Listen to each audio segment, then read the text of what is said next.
Bienvenue and welcome to the City of Blinding Lights, where we're overlooked upon by La Tour Eiffel, and specifically in the Champ de Mars Arena for day 3 of Paris 2024 and the wheelchair rugby, with 2 games upon us in this morning's session.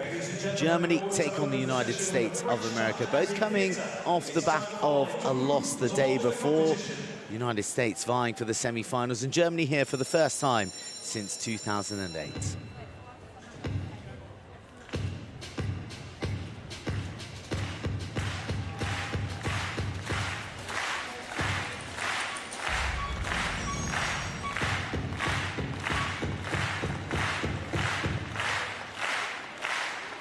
'Mesdames et messieurs, merci de faire un tonnerre d'applaudissements pour celle qui est investie dans le milieu du handisport depuis près de 15 ans. Elle est la créatrice du tout premier événement international de rugby fauteuil 100% féminin, membre de la team Paris 2024.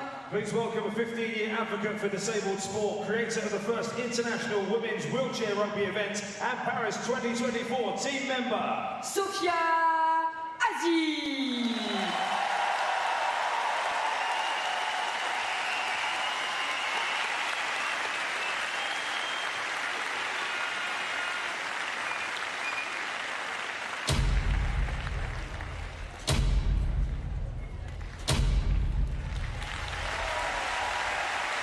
3 strikes of the staff. The coup de baton has run around the Champ de Mars, a tradition that harks back to the theatre days of Paris.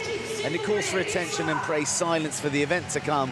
And it is one that is going to be overseen by our referees, who've been introduced to the crowd. And this is a finely poised Pool A with Japan 2 wins from 2, undefeated. But as you can see, a win for the United States today, or for Germany, will put them right in the mix for semi-final qualification, with the top 2 progressing from the group.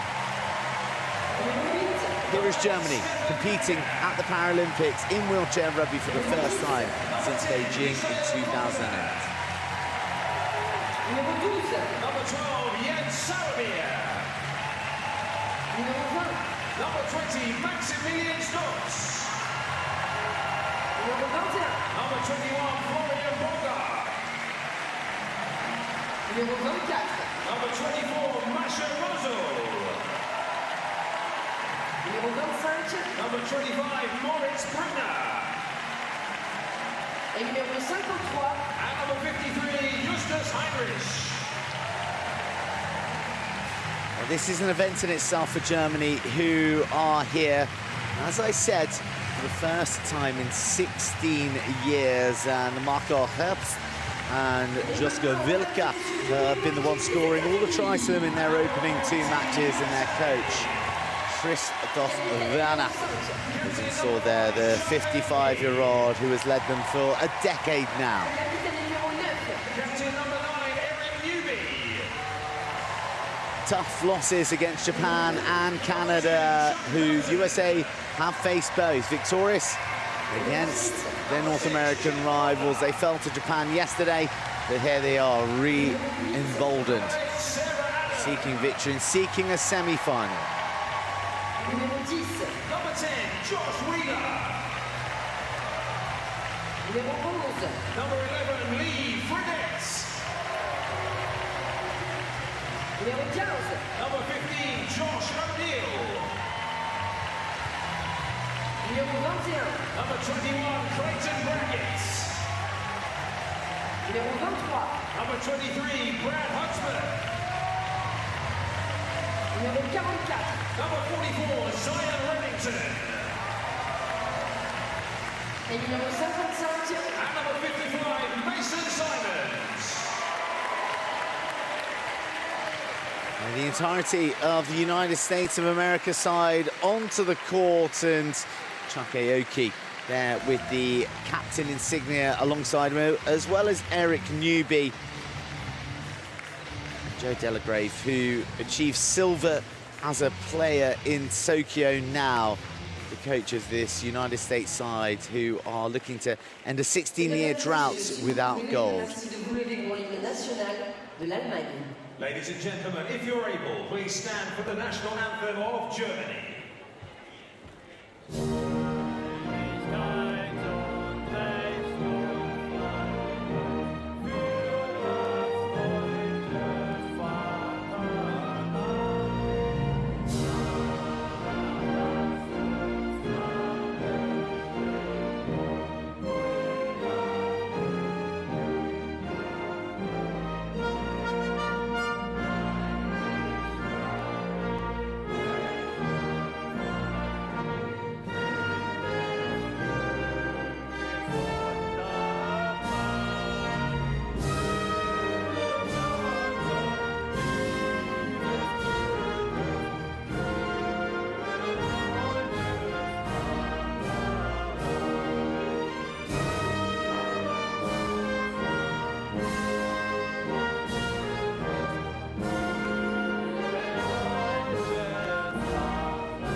pour l'hymne national des États-Unis. Please remain standing for the national anthem of United States of America.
An anthem that the USA will hope to be hearing come the conclusion of this wheelchair rugby program. They were the ones who mastered the game the earliest after its invention in 1977 in Winnipeg, and you can see there with the exchange of gifts and courtesy between the coaches, there is great deference and reverence that exists between each and every nation of this extremely tactical yet conflicting sport. Hertz, Wilke, Kripke and Becker for Germany is their opening four lineup, and it shows a balance of a high pointer and a range of midpoint players there. Whilst for the United States of America, there's going to be very few occasions where you don't see Chuck Aoki on the court, and Butler, Adam and Wheeler have been the go-to trio to allow Aoki to flourish, although there is a sense that they may need to work a little harder. A lot of the burden was on Aoki in the last couple of matches. And they want to relieve some of that pressure on their star man, who's getting his G'ing up out of the way. And we see there Christoph Werner, who himself featured as a player in Athens, in Beijing. Beijing being the last time we saw Germany on the grandest stage of them all in wheelchair rugby.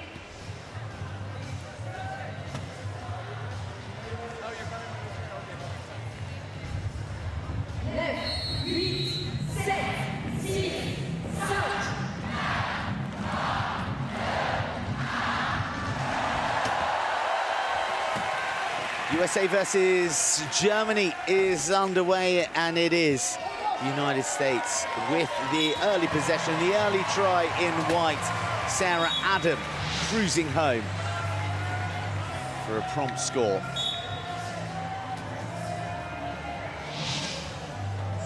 The United States are putting pressure right there from the get-go on Joshi Wilke.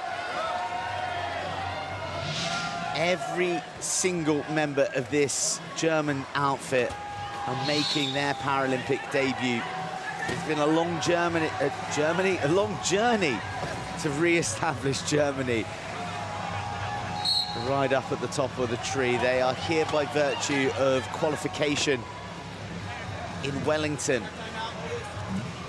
They picked up a bronze finish with Australia and Canada, the other two qualifiers, and Germany bested Brazil in the third place playoff, which is what secured them safe passage to this Olympics.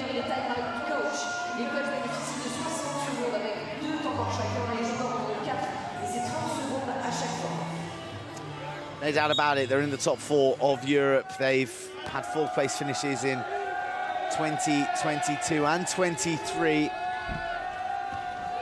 at the European Games. But they'll not have faced opposition quite like the United States of America, with huge regularity. And Sarah Adam, who is breaking new ground here as far as female participation is concerned.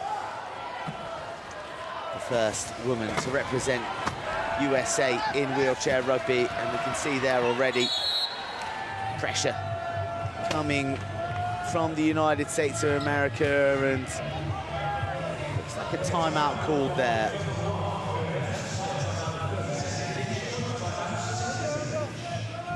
By Germany.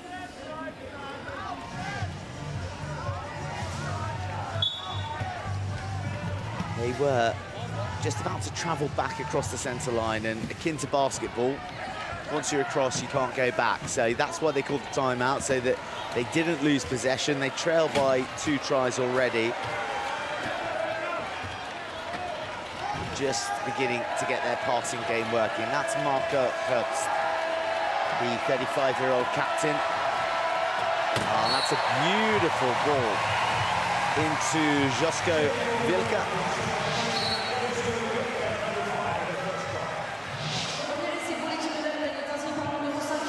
Who, by and large, is regarded as the best 2.0 classification player in Europe. Chuck Aoki is regarded as the best player, one of the best players in the world, irrespective of classification. Hugely powerful, you can see it in the shoulders there. Very fast, but tactically and technically astute. Wilka goes on a mazy roll, and it's appreciated by the Champ de Mars, and Germany have a try to close the gap to 1.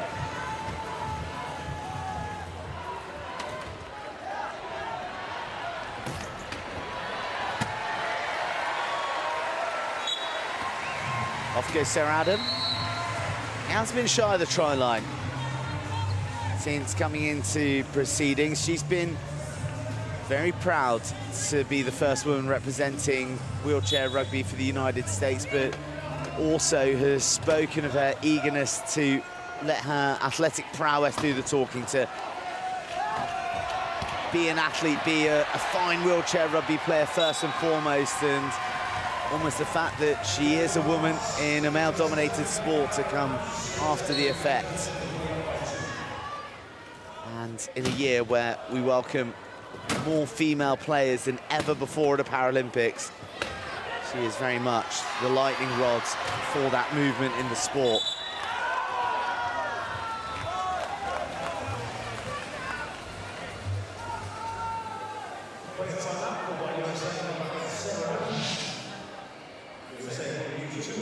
Well, a few timeouts being burned early in the exchanges. The teams have 4 player timeouts, which are 30 seconds long, and 2 coach timeouts when they start the game. And already USA have used 2 of them, and these are valuable playing cards that are used either to manipulate the game clock at the end of periods when teams want to be the last team to score at the end of a period, or as Sarah Adam did just there, when she got in a spot of bother and she felt that she wasn't going to be able to travel across the centre line within 12 seconds, which is the limit to progress the ball from the back court.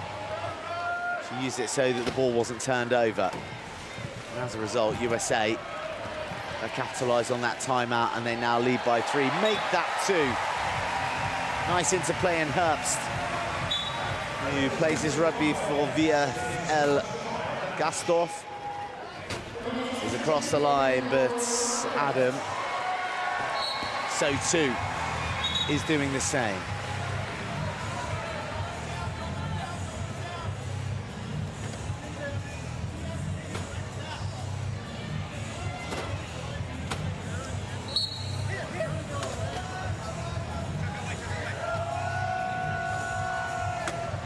Vita Kripka, she's got 10 seconds to inbound, and she's under a bit of pressure, but she finds Vilka, and Aoki collides with Herbst, who then instinctively launches one into the path of Vecke.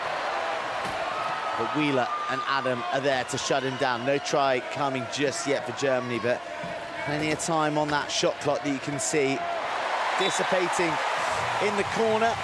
It ticks back up to 40 because it's USA possession, because Germany got a try. Very nicely worked indeed.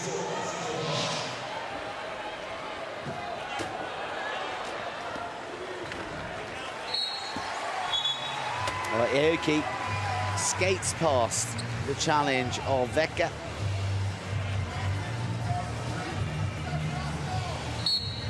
Jack Aoki, one of the many Americans, one of the many players across the global game, inspired by watching the documentary Murder Ball. It is seminal in the sport.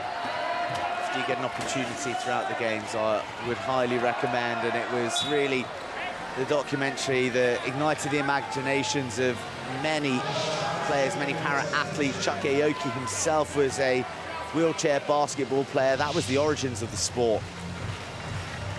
It was invented in Winnipeg back in 1977.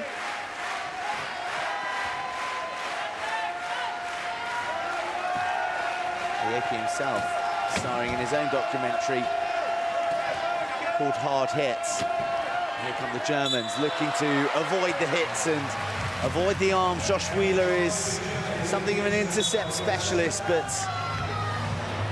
Josko Vilka, very, very sound under the ball. Adam scores with ease. USA leading 8-5.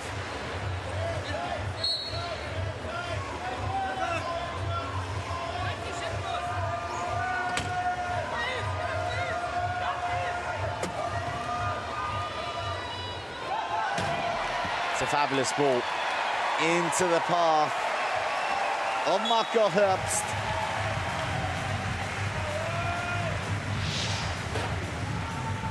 And Germany, with a long ball game, get themselves up to 6 tries.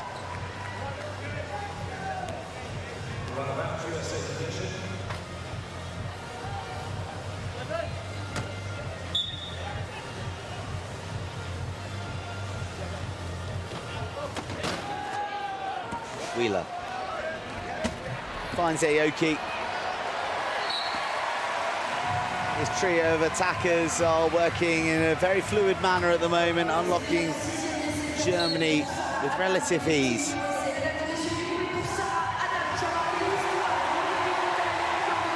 Rita Kripka looks to make the inbound. She was present at the Worlds where Germany finished 10th. So too Vilka. Aoki making life difficult for Herbst.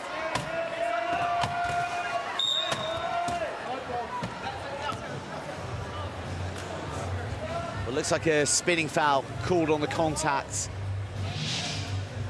on Chuck Aoki. Have a look here.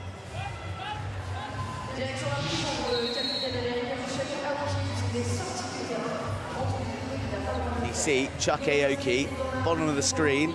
He's been dispatched to the penalty box. So when a player is sent there, they are there for 60 seconds or until the opposition score a try. Spinning foul is when you make contact behind the axle of the wheels. It's deemed dangerous because of the undue imbalance it causes on the chair. you see there as well, Germany taking their time to score. So Chuck Aoki is forced to put his hand up and call for the inbound. So he is theoretically taken out, and that's great pressure from Germany. Aoki taking the inbound, not available to collect. It was Wheeler who was getting tested by Kripke and co. And it's really, really good pressure from Germany. Bounces off Aoki's chair, so this is a nice little turnover for Germany. Trailing by 2 tries at the moment. Ooh. That was on tenterhooks. Transferred to Herbst, who has Aoki for company. See on the back of their chairs, 3.5 and 3. Herbst just slightly more functional than Chuck Aoki in terms of his body manipulation, but I want to say that Chuck Aoki doesn't play to a 3.5 level.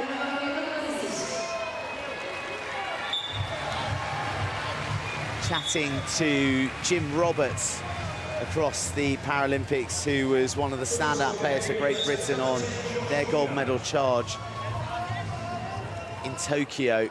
He spoke of the importance of players to perform at a level beyond their classification, and the classification denotes their level of physical functionality.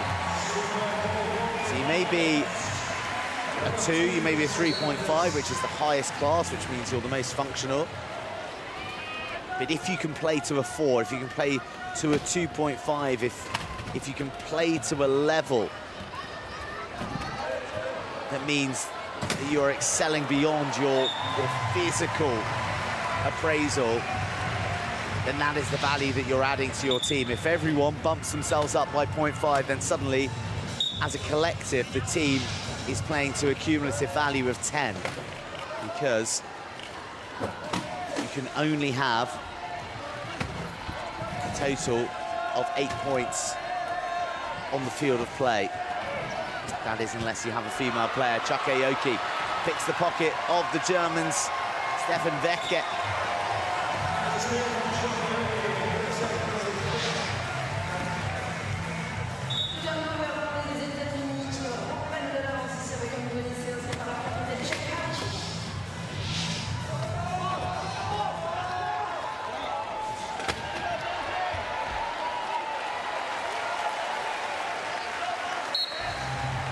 No rush to score.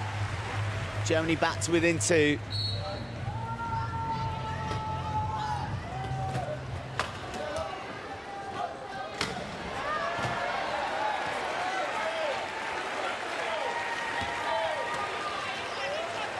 Chuck Aoki in for another try. USA up to 13.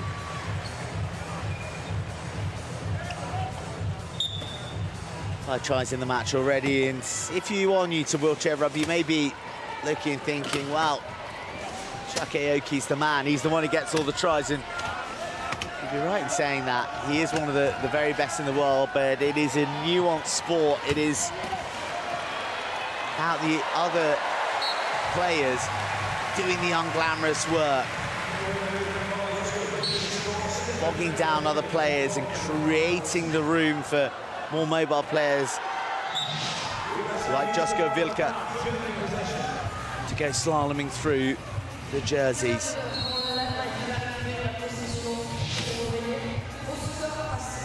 Wow, another uncharacteristically imprecise take from Chuck Aoki.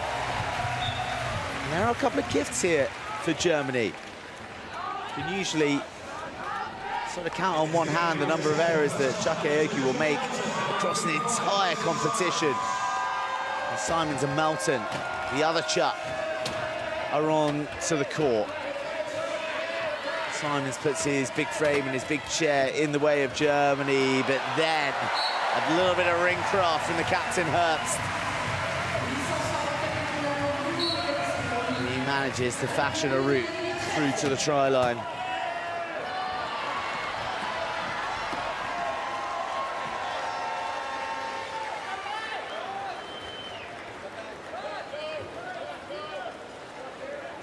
No stress from the USA to score. They are looking to score at the time they want.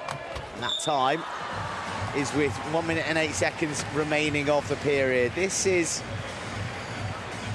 where the game gets truly tactical. Teams always want to be the last to score in a period. It's an opportunity to exercise a little bit of one-upmanship on the scoreboard, and depending on who gets the possession in the following periods,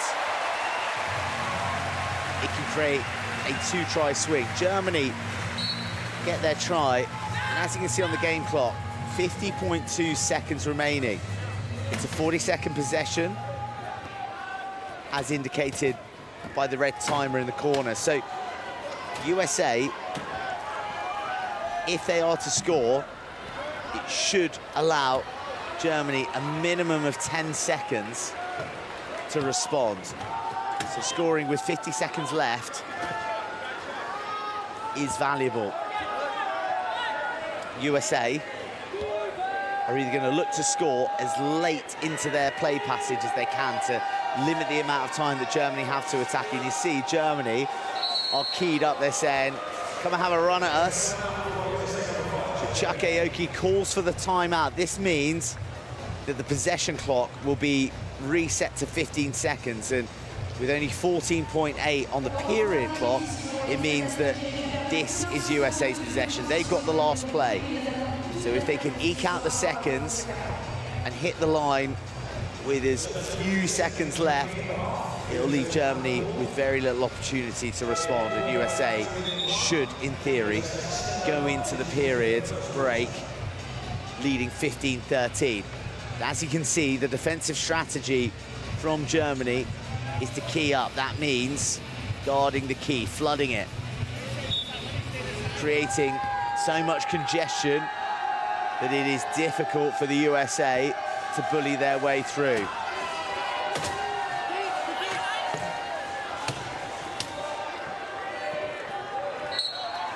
That is unless you're Chuck Aoki, where things seem really simple. You saw him slam the anchors down there. He was in the key, he was available to score, but he took as long as he could before he was bumped across by a German. They can't go the length, so USA do get the final score of that period. Despite a couple of inbounding errors, it is the USA who are in command of the match at the moment. Germany 13, United States of America 15.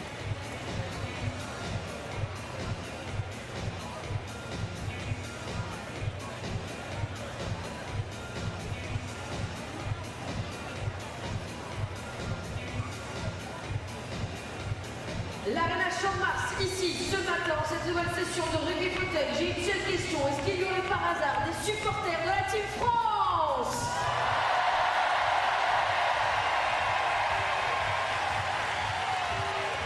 J'ai pris un petit peu mes habitudes et surtout, je me suis mise à l'aise avec une coutume ici, c'est-à-dire qu'à chaque fois qu'il se passe quelque chose sur les autres terrains de Paris 2024, je vous l'annonce et j'ai une bonne nouvelle. La toute première médaille de cette journée de...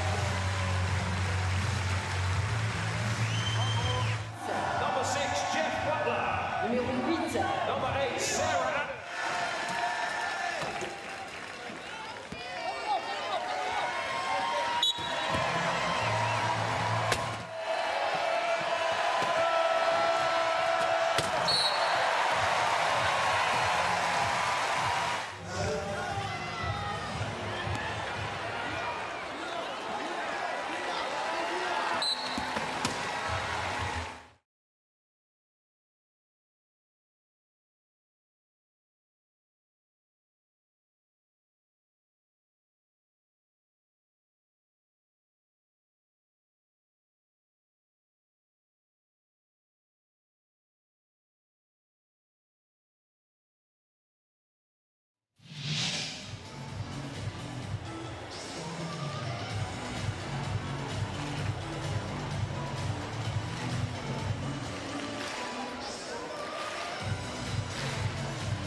Second period about to commence in Group A. Germany against the United States of America. It's the Europeans trailing 13 tries to 15 against their North American rivals.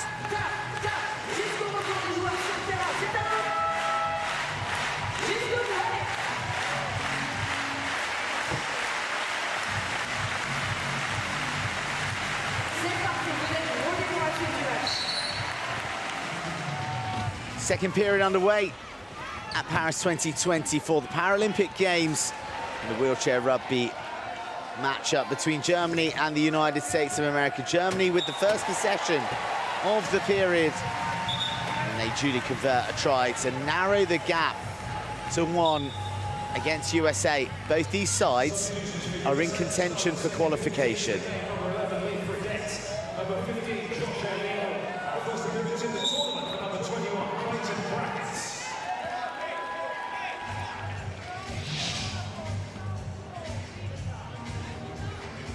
Well, a hand contact, an arm contact, I beg your pardon, on Clayton Brackett, who's making his Paralympic debut.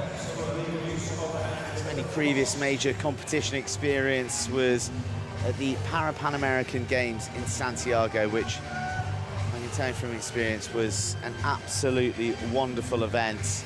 It was the qualification route for the United States. They beat Canada there for gold and sent Canada to the qualifier in Wellington, which is where Germany carved their path through to us in Paris.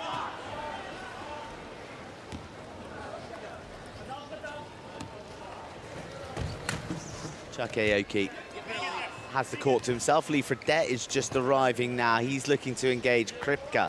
So you're probably thinking, well, why isn't Aoki scoring? It's because he's giving his team as much time as possible to get in position to try and mark up the players they want to. And the victim of that is Marco Herbst. He's got Brackett and O'Neill tag teaming him. Aoki is on Vilka, but Vilka spins out. Collects the inbound from Kripke, ships it on to Vecka. Lovely take from Herbst. And Aoki is there again. Look at the work of Fredette, look at the work of O'Neill. Brackett, I beg your pardon, Brackett and O'Neill. Oh, it is Fredette, what am I talking about? Anyway, as you can see, Herbst finding the going tough. He's got 2 chairs ensnaring him. And that is good work from O'Neill and Fredette. You can see the style of their chairs. They've got little pick bars at the front. So if you look at the chairs, look at someone like Fredette, you can just see at the front of his chair, it's like a mini shopping trolley almost, and that is designed to get into the gubbins of the wheels of the higher classification players. So you see it right there at the front. You see Aoki coming into shot there. It's rounded, it's smooth at the front, and the high classification players, who are the ones who score the bulk of the tries, their chairs are more nimble, they're more mobile, they're lighter, but also they're easier to overbalance. But the lower classification players are charged with the duty of trying to stop these more agile players, and those bars at the front of their chairs get into the wheels, they get into the chair, and they stop them from making progress. You can see a little bit of this going on here with Fredette looking to have an impact. And he's getting himself into position against Herbst to try and nullify the threat of Herbst. If Fredette, who is a 1-point classification player, can shut down. Oh, Fredette sent toppled over after engaging Vecka. So we get a stop. Here he comes. Incoming, Lee Fredette. Whoa, oh. There she goes. No harm, no foul. Part and parcel of what wheelchair rugby is all about. It is cerebral collisions, I would say. A lot lot of strategy in the game, but also an appetite for destruction. Joe Delagrave knows exactly what that's like, having done it around the world at multiple Paralympics. Missed out on Rio, but he got a silver in Tokyo. If you do get another look at Coach Joe, he has got a pretty snazzy custom chair as well. He's probably the envy of a lot of his, I was going to say teammates. There is charges now. Off goes Stefan Becker. He gets across the line, narrows the gap. Germany 15, USA 17.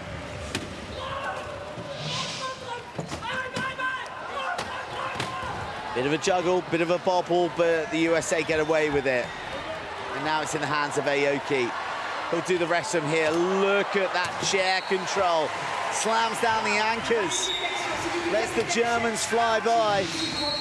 And he cruises home for another TRY.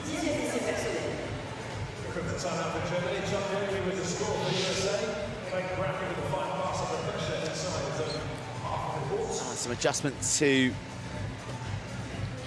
the gloves of Josko Vilka.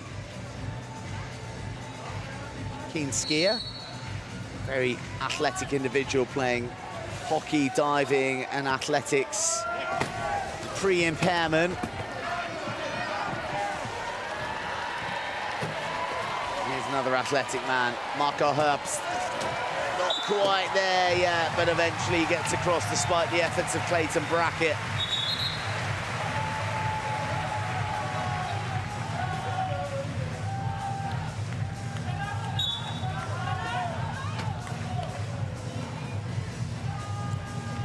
Bit of pressure being applied here by Germany on the inbound. So they force the pass to Fredette, who 1-2s it with Aoki, and Aoki's away, and he's going to score.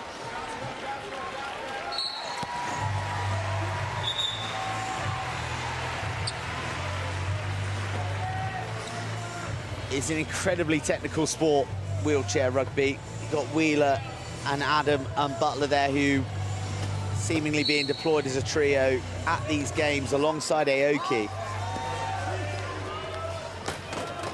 You can see less of a press from the USA, allowing Germany a little bit more room, but still Germany find a way to loop over the top through Vilka. And they get their try.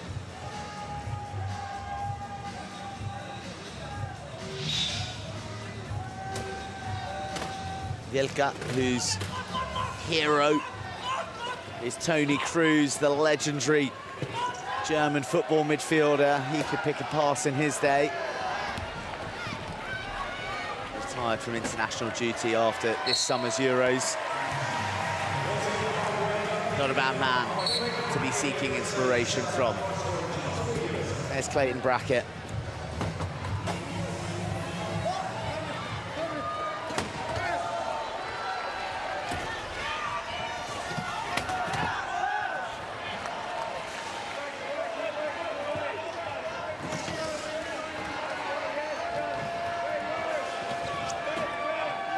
Is spun away by the arrival of Aoki. But Germany aren't repelled for long. That man, Vilka, scoring another try.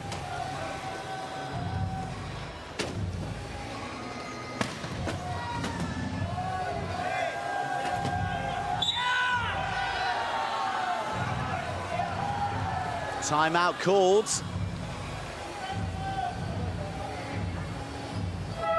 Good pressure there from Germany.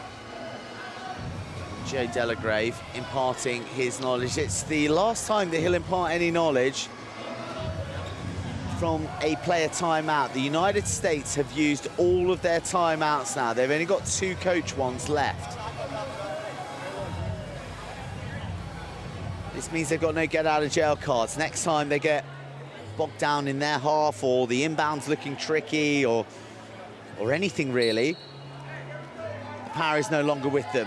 Wheeler, Adam and Butler reinstated as USA's foursome who started the contest. Germany keyed up inviting United States onto them. Good work from Butler, straight into it. Lock it up, Vecca. It's too easy for Aoki.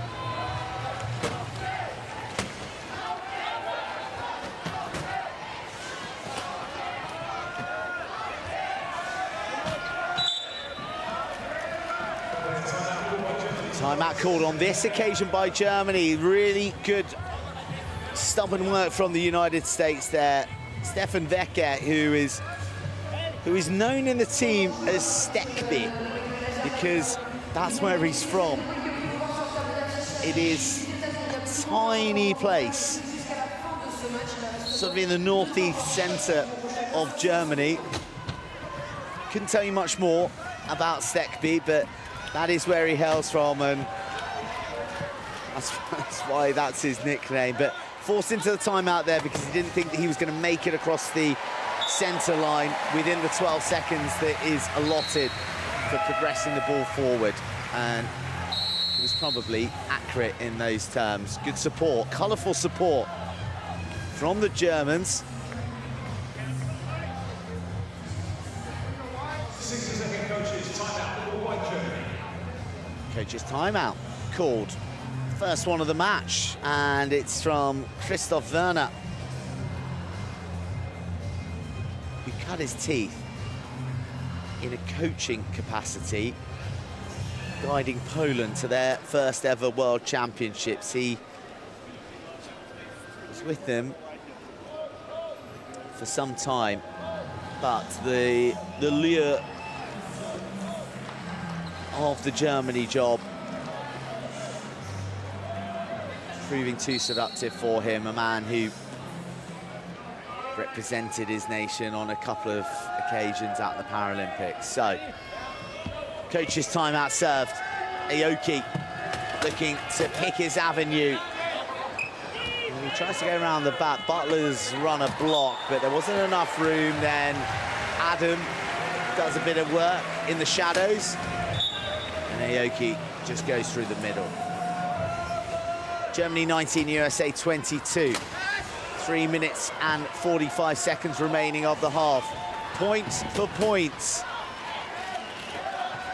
is the latest trend in the match, but that is going to be broken because Aoki has latched onto a loose ball from Germany. He's got a lot of work to do to get out of his half. He was surrounded by 3 German chairs, but he had the pace, he had the dexterity, and he had the coolness of head to find Sarah Adam, who was unmarked further up the court.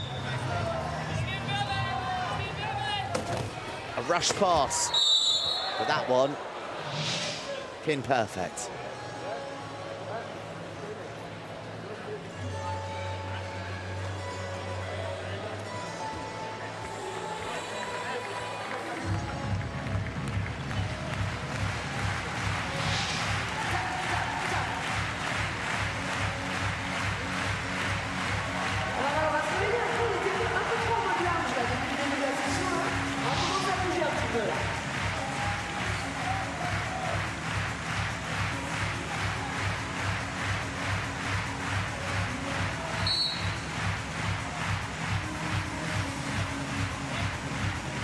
Play recommences with 3 minutes and a bit of change remaining of this opening half.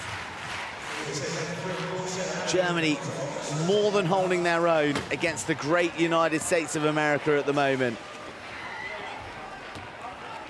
And I call the USA great for many reasons. Reigning silver medalists in both the Paralympics and the World Championships.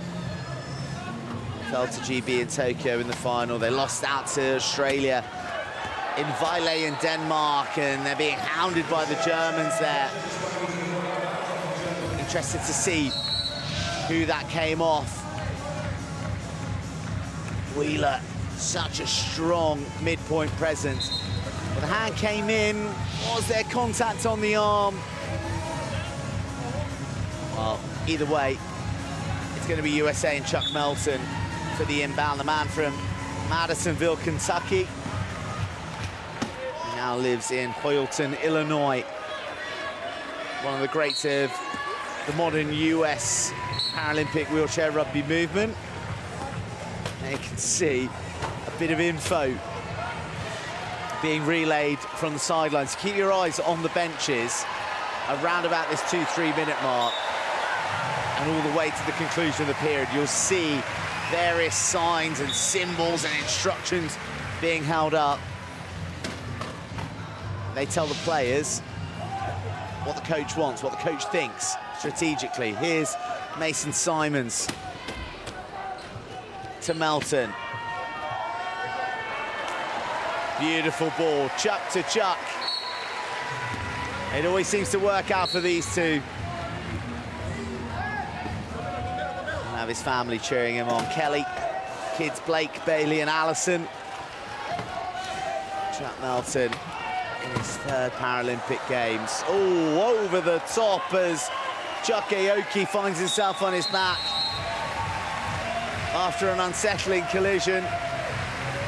Germany don't hang around to see if he's all right. He is all right, I can tell you.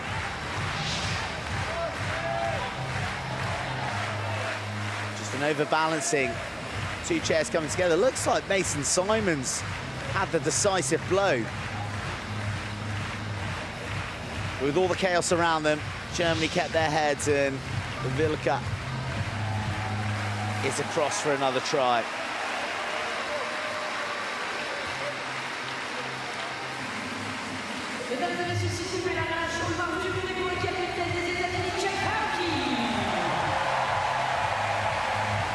Buoyant in the Champ de Mars. It's been a great atmosphere here throughout the Paralympics, throughout the Olympics as well. This arena hosted judo and wrestling, which is pretty... Oh, it's a turnover from Germany. That's big. Trailing 22-25. Chance at Cuderia. Chuck Melton is trying to get his hand in the cookie jar. And that's really good work from him and Simons to mitigate the damage from that interception. Perhaps forced into calling for the timeout. Germany got a few to play with.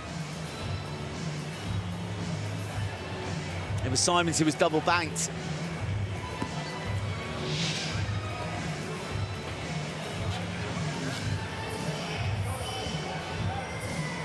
Well, you're seeing there an insight into the wear and tear that wheelchair rugby creates. Gaffer tape, resin.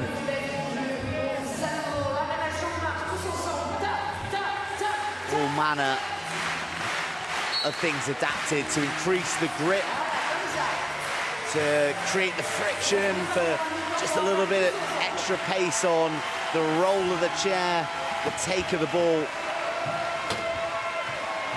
And Champ de Mars is beginning to get livelier and livelier here as the Europeans, the underdogs Germany, grow into the contest. A minute and a half left on the clock. Aoki trying to get his arms in to spoil, but it finds its way safely to Vilka from Germany to within two.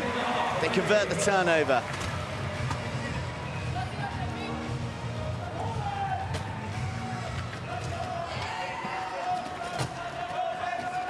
Oh, Melton almost toppling over, but finding his other chuck. Aoki will take his sweet time. He's looking to manipulate the clock here. How long they got on the shot? 23, 109. It's around about where they'd like to score. 105, one of the marker points that teams look at.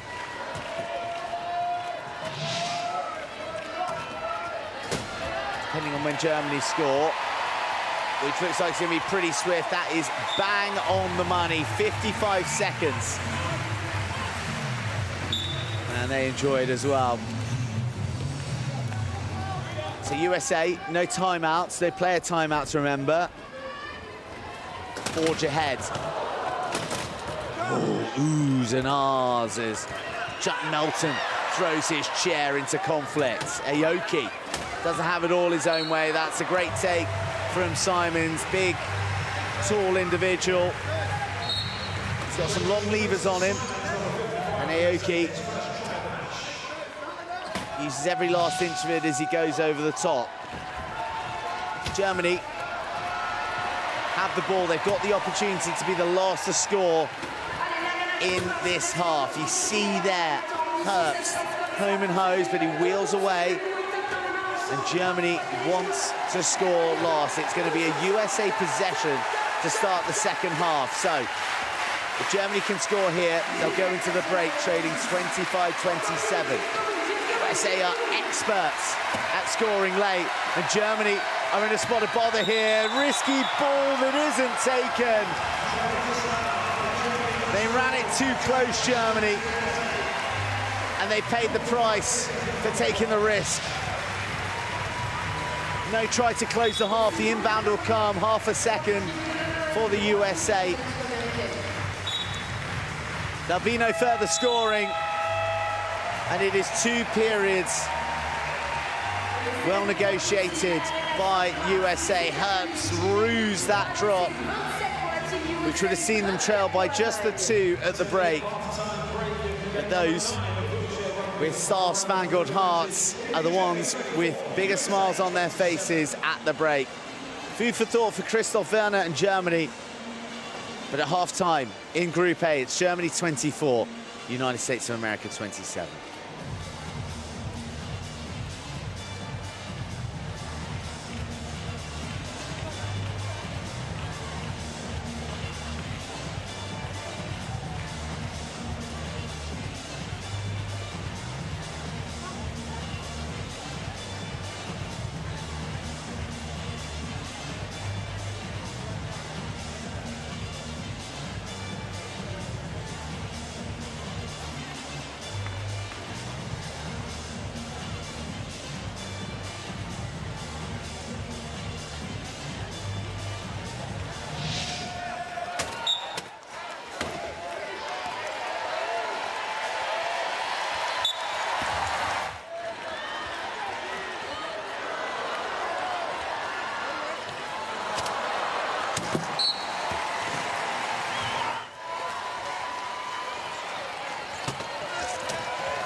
Tous ensemble, regardez dans les écrans géants, c'est peut-être vous, on veut voir les drapeaux de vos pays respectifs qui bougent dans les airs, on veut voir vos mains.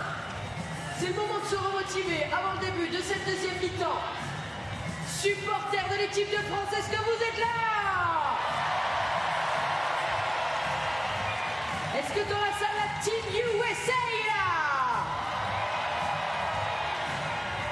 Est-ce que la Team Germany?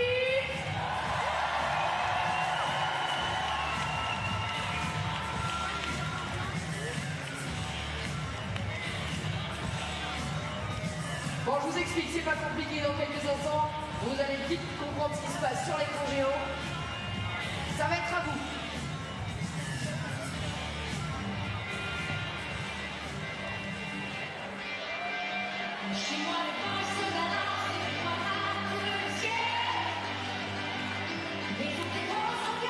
L'Arena chante-marche, si vous êtes français, ne me faites pas croire que vous ne connaissez pas cette chanson. Je veux voir tout le monde debout maintenant. Allez, allez! On se lève. On tape dans les mains, tous ensemble.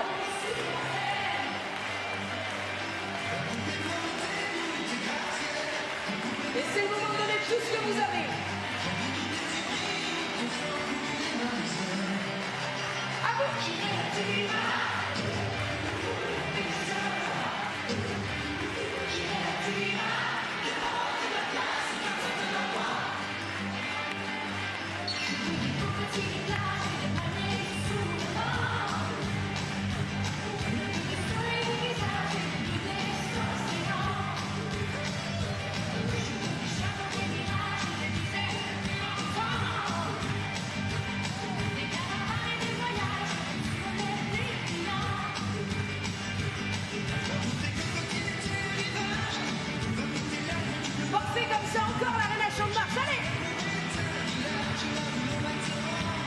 Ça fait quoi?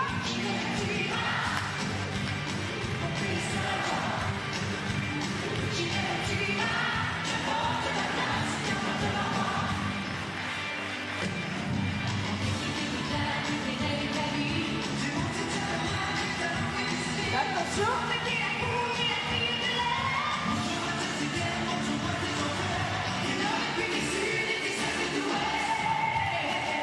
Allez, tout le monde, les mains!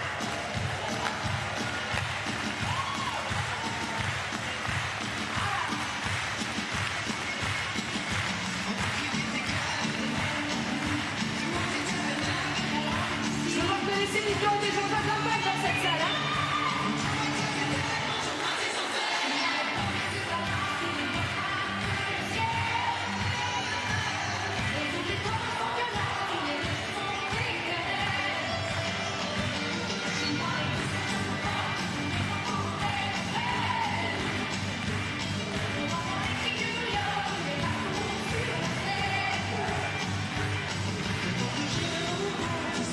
Jusqu'au bout, la relation de Mars.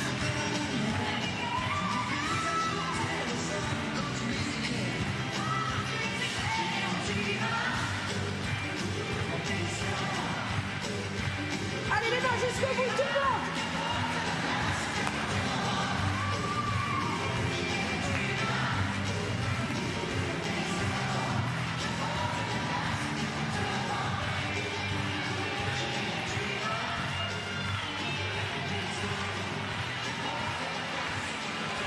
Wheelchair Rugby at Paris 2024 at the Champ de Mars, Germany trailing the United States of America 24-27.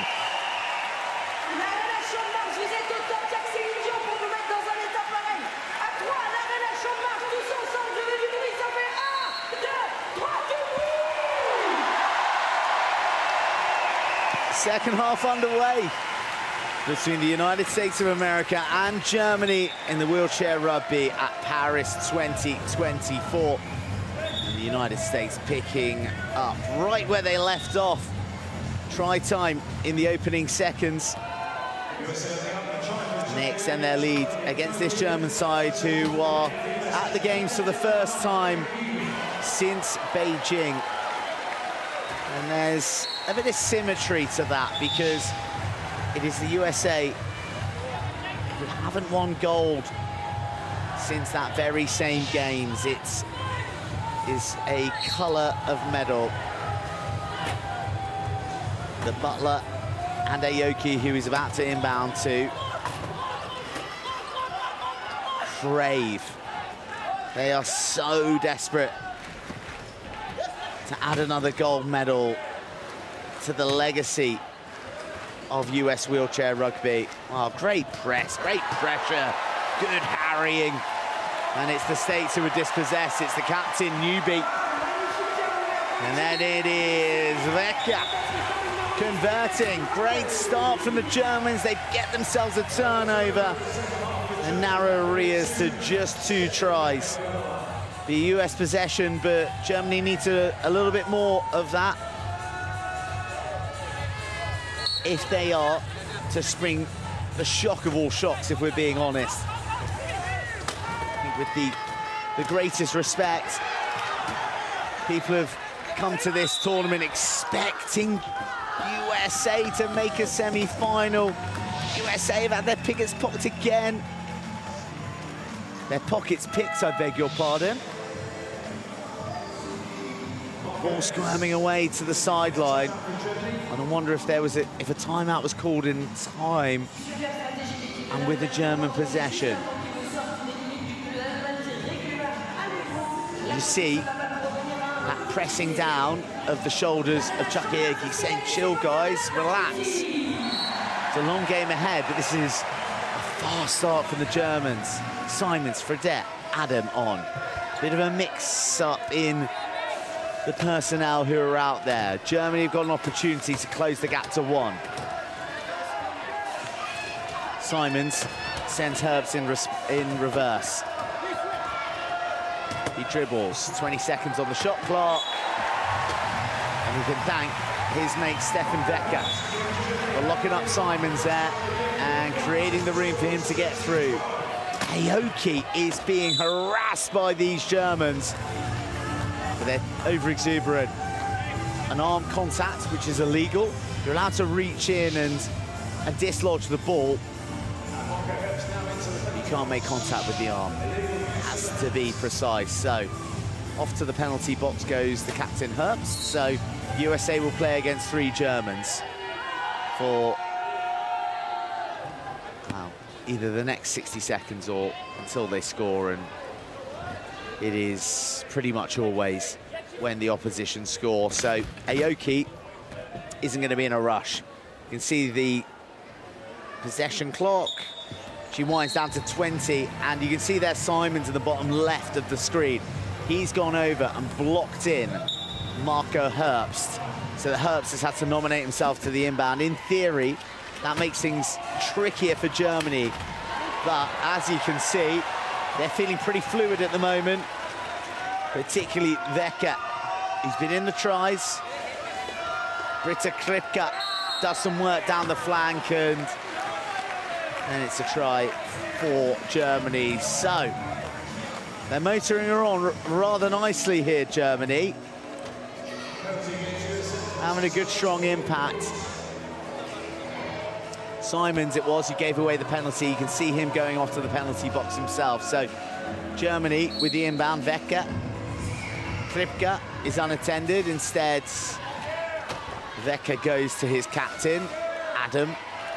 Looks to engage him, but he's away. So you're seeing 3 chairs apiece here in this part of the court, and that is because Vecca has gone off to block Simons in the penalty box, so he can't get out, so he has to nominate himself for an inbound. And he finds Chuck Aoki. Big hit coming in, really good pressure. Ooh. Germany getting a little bit excited there, and that's a shame because Aoki had been battered back into his key. There was the arrival of Herbst as well. And then with Kripke, there was an opportunity to maybe force Aoki back across the back line, and that would have been another turnover. Germany looking really good here in the opening salvos of this half.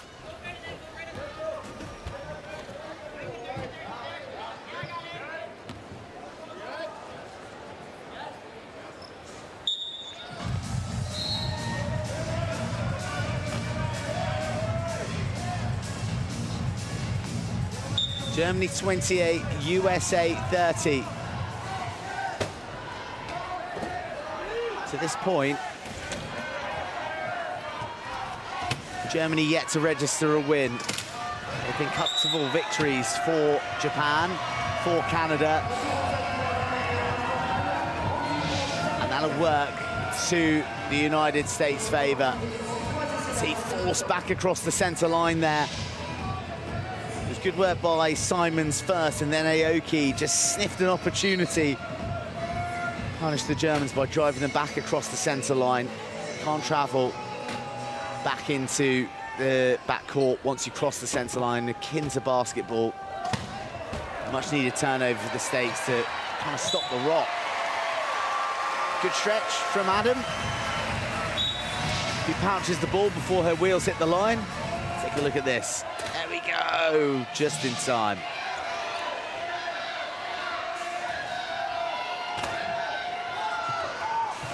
Brilliant ball, under pressure in terms of positioning, and also the amount of time to transfer the ball from the backcourt across the centre line.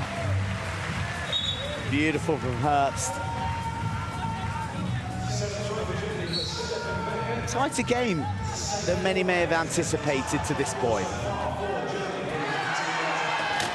And another turnover for the Germans. Wow.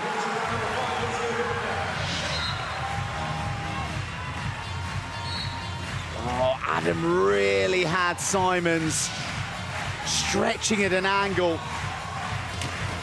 You could see it in his face. He did not like what he was dished up. He'll like this a hell of a lot more. A cruisy coast to the line.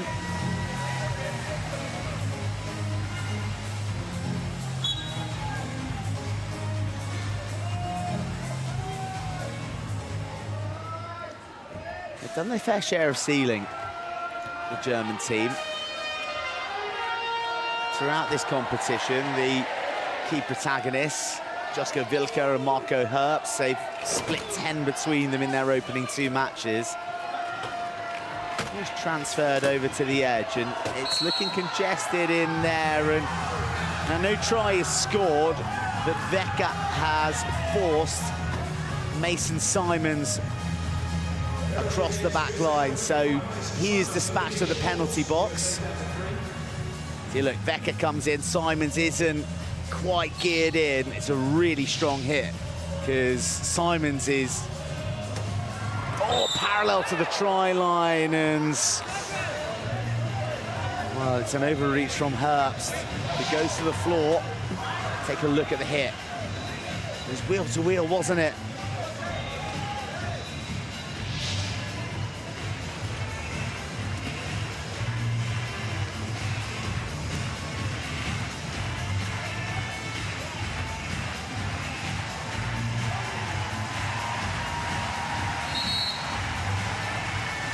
Big play there from the United States, because Mason Simons is still in the penalty box.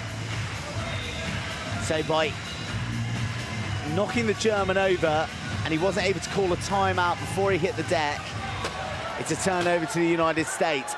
And with 3 members on the court against the 4 from Germany, you can always count on Chuck.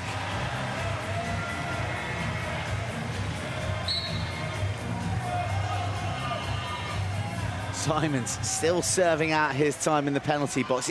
It is unusual to see a player in there for the full 60 seconds. A penalty punishment is extinguished either 60 seconds or when the opposition score, whatever comes soonest.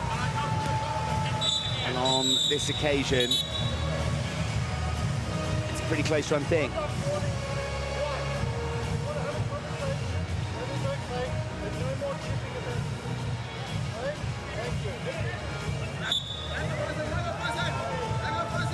little bit of a warning there from the referee. Couldn't quite hear. I'm not sure if it was for a little bit too much conversation and dissent, potentially. The USA reinstate their 2-try leads.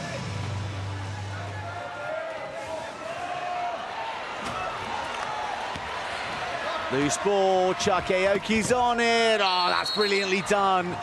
Oh, but in the effort to keep the ball in play, Vilka, I think his wheels go across the line. Yeah, just hits it with the outside wheel, really close.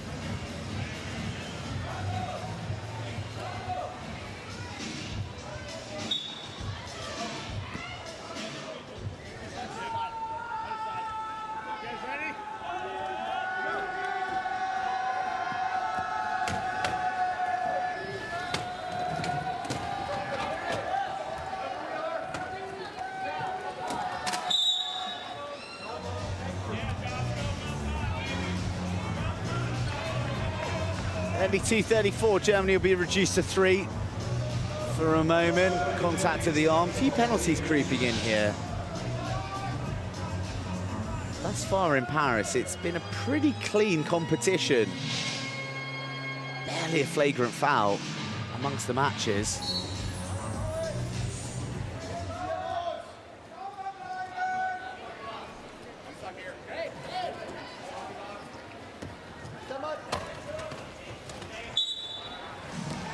USA after a couple of turnovers and a bit of a rocky patch, they've got their 3-point cushion back.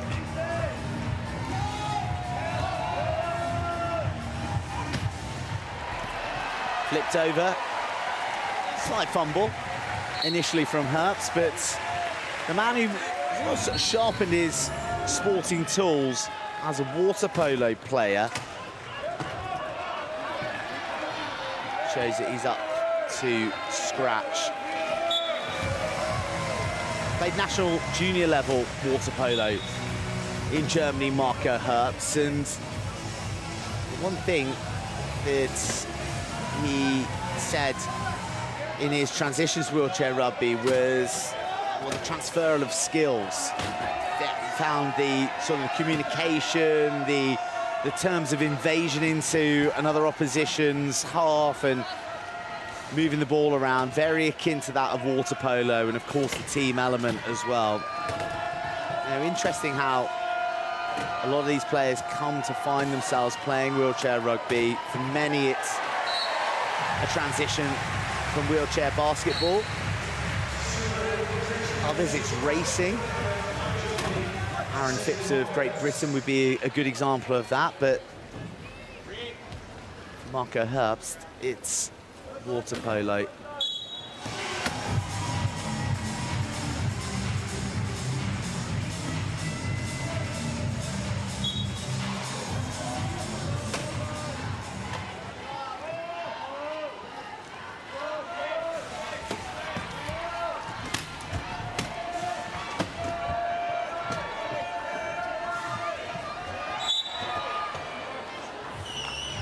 Bit of a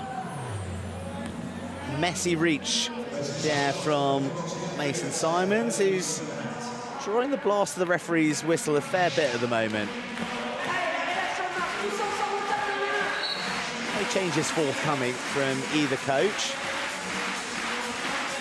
But the German bench enjoying the sports presentation as much as the spectators here. I have to doff my cap to the way that these venues have been brought to life by Paris 2024. The DJs, the crowd engagement. They do karaoke on the big screen in the period breaks and halftime. It is absolutely awesome to be here live and in venue. And that was throughout the Olympics, throughout the Paralympics. Paris 2024 have truly nailed it, and they've allowed the spectators to light up the venues just as much as the athletes at times. But they're watching the very best in the business. They're watching the likes of Germany, the likes of USA, and Chuck Aoki, who is Just quite simply a professor of the sport of wheelchair rugby. You see him just ride back. Brings Mason Simons with him. Here, let's go. They're going to aim to try and get across the line at a time that's going to suit their strategy. Simons is waiting for the ball. He's arching back. Arm contact comes in.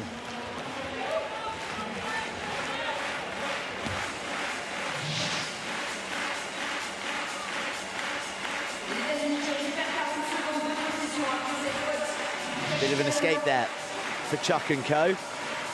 Because he only had a few seconds on the clock, and when that is beginning to evaporate, really puts pressure on the skills. No pressure on that try, though, with 3 Germans defending. Chuck Aoki gets across the line, 1 minute and a second remaining. Patriot, the call. Goodness knows what that means. Let's see if we can decipher. Patriot. I'm sure you could find a more American word than that, but I'm afraid that all the Patriots on court are unable to do anything about that German attack. They get the try, there's 50 seconds on the clock about. USA don't have any timeouts left. They have a coach's timeout, which is 60 seconds long. And sometimes teams will use their timeout to manipulate the clock in the latter stages of the period. So you can see there's 28 seconds of the possession left. There's 35 left on the game clock. So Chuck Aoki and co are going to try and score with as few seconds left of the period as possible. And they're going to back themselves here. 11 seconds to do it. Chuck's nestled in there. He's trying to repel that blast from Becker, but eventually he's shunted forward in 16.3 seconds. That's not a bad outcome for Germany. That is ample time for them to make their mark late in this period. They simply must be the last team to score. Beautiful drop of the shoulder and a little bit of a weave and a wriggle. Try for Germany. Josh Wheeler's got a big arm on him. He goes long. Chuck's going to get on the end of it. Oh, USA at their very finest.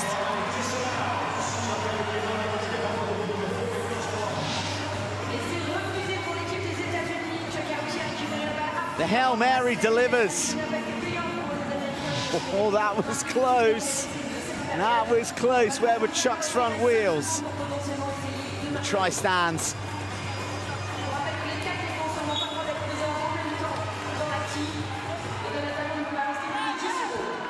Inbound not taken, timeout taken.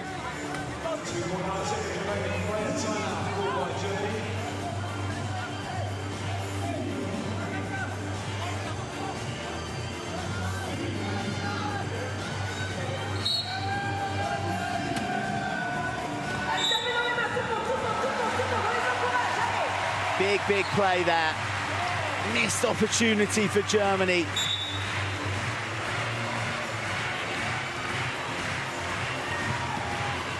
Oh, and surely not from Chuck. Oh my goodness.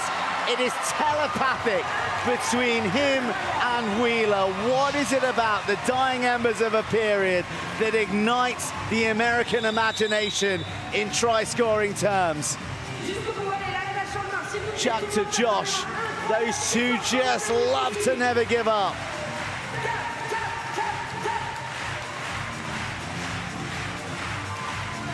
Oh yeah, straight shooting from Simons and Coach Joe.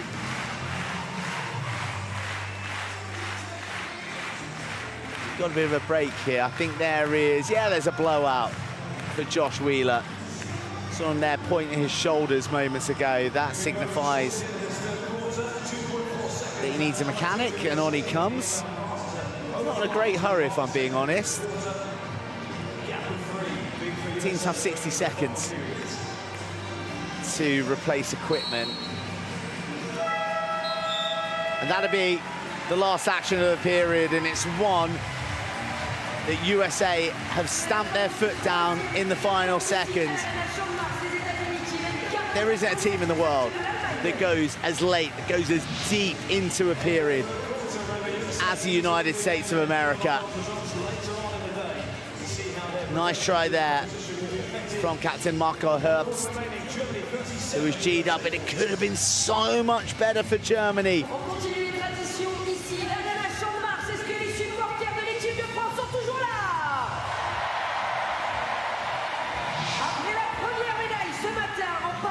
Ce n'est pas une, mais bien 2 médailles de plus pour l'équipe de France paralympique. Les deux sont pour le paratennis de table. Mesdames et messieurs, s'il vous plaît, médaille de bronze, du bruit pour le duo Flora Vautier et Florian Mérien.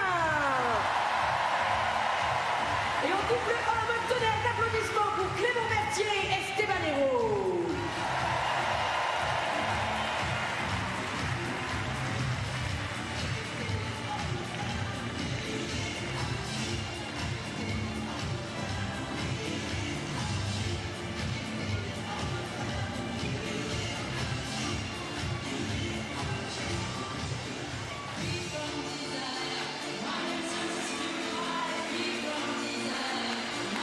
Here is how the game is shaping up statistically. Steals and turnovers are plenty for both sides. More on the German side, and as we enter the fourth period, free from desire, Blair's out, and the Champ de Mars is alive again.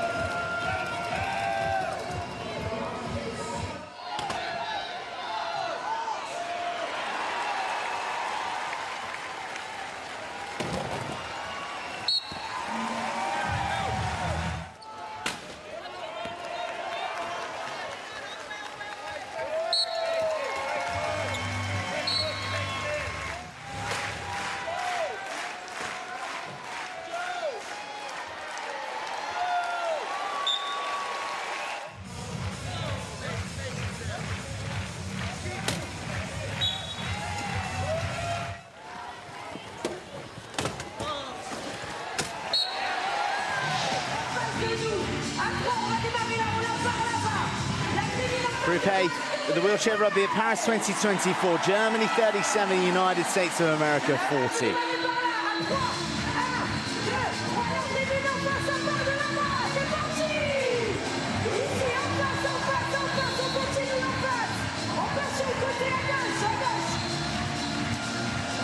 Fourth period of the matchup between Germany and the United States is underway at the wheelchair rugby at Paris 2024.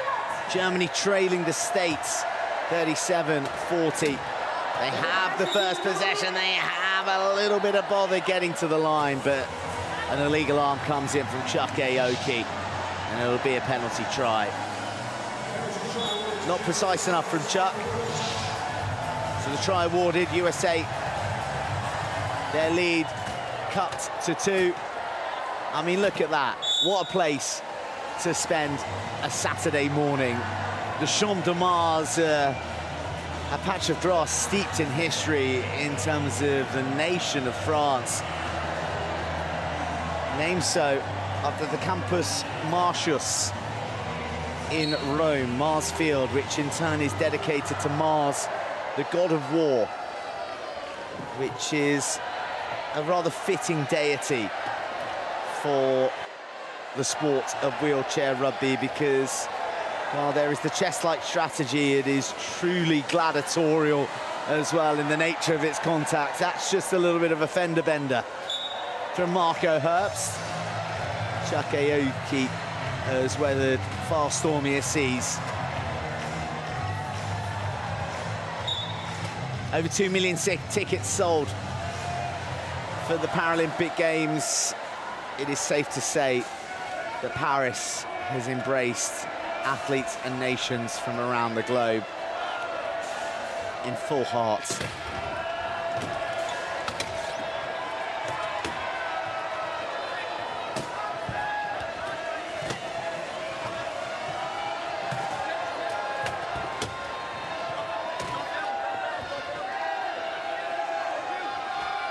Seconds left to score. That is a high-risk ball. Aoki lost it in the skies momentarily, and then the pressure comes. But unfortunately, as far as the USA are concerned. They're unable to stop that try from Germany. This is good, though. This is good for the contest, and Germany are right in it. They've had turnovers, they've had steals, and USA haven't been faultless. It's a USA team who are picking themselves up off a lackluster display against Germany. Their win in the opening round was comfortable, but it wasn't fizzing, was it, against Canada? Japan, very much the better side yesterday, and yeah, the main aim for USA is let's win this, let's book a spot in the semi-finals. Germany will be really pleased with the way that they are keeping in touch with the US. The longer they can stay in the fight, the longer they will believe, the more they'll believe that they could spring the upsets of all upsets against coach Joe Delagrave and co. 6 minutes remaining. 3 tries the difference.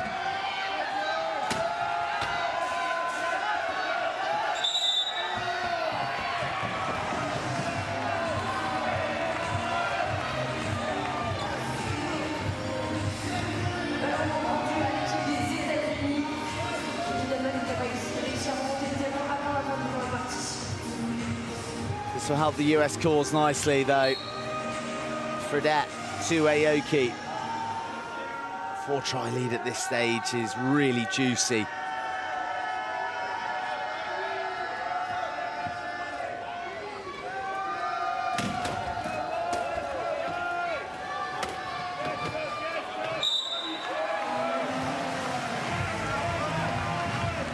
USA convert. They've got themselves a cushion.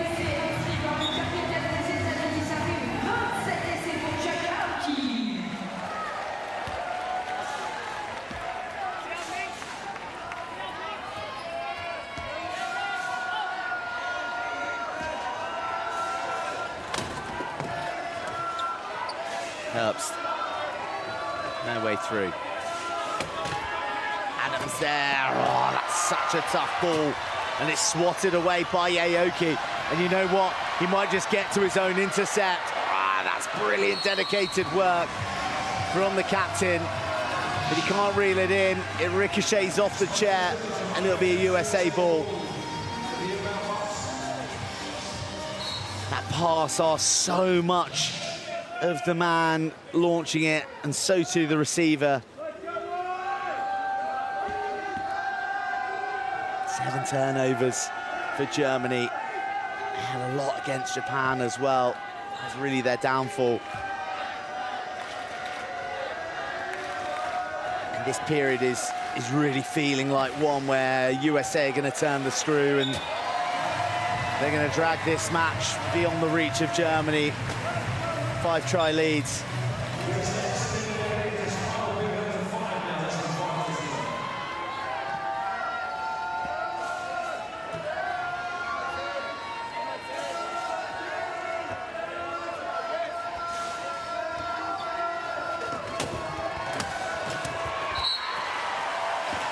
Vilka in for a try.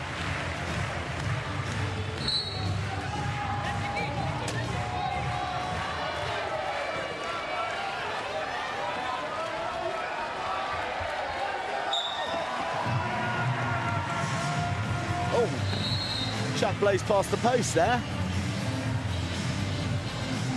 So we'll have a stop while that's re-erected. Into position there. It's actually remarkable. The posts are made of cardboard, and I think it's the first time that a single one has been touched in the match. It's incredible, the precision, the awareness of the dimensions of the chair that all of the players have.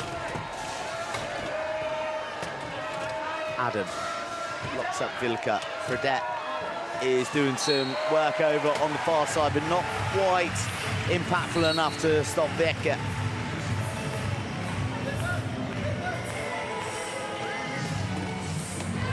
Vilka, steals and then stolen back.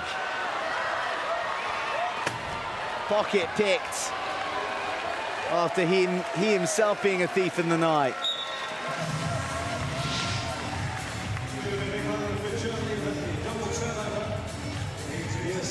Oh, that was brilliant for Simons, wasn't it?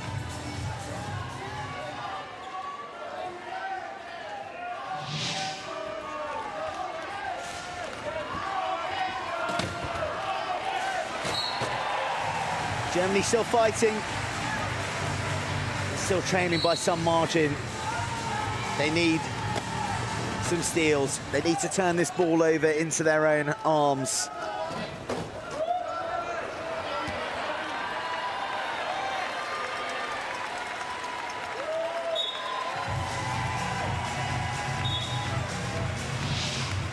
Sarah Adam, who's really making a statement in these games. Oh, Mason Simons has a couple of big plays in succession. 43-49. This feels like a mountain for the Germans now. Coach's timeout's been called by Christoph Werner. And Karl Wilke throwing his head back, so frustrated with himself. That's it for Germany, no more timeouts in the match. I think it's probably a good call from Werner, just to settle the emotions and recalibrate.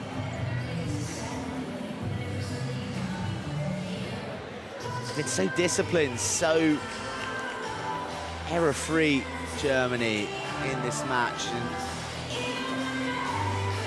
Well, Wecker, Ripka, Wilke and Herbst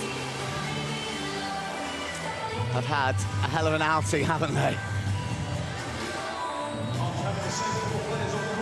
Amazing to look at the minutes played.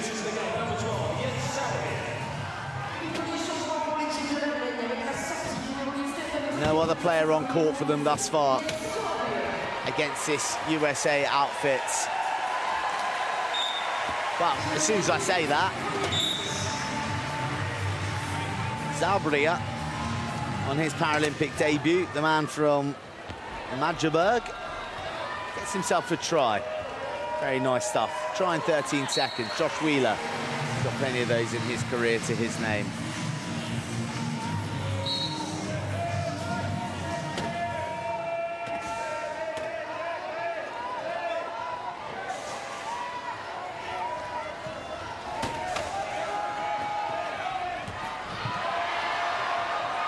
Stolen by Wheeler.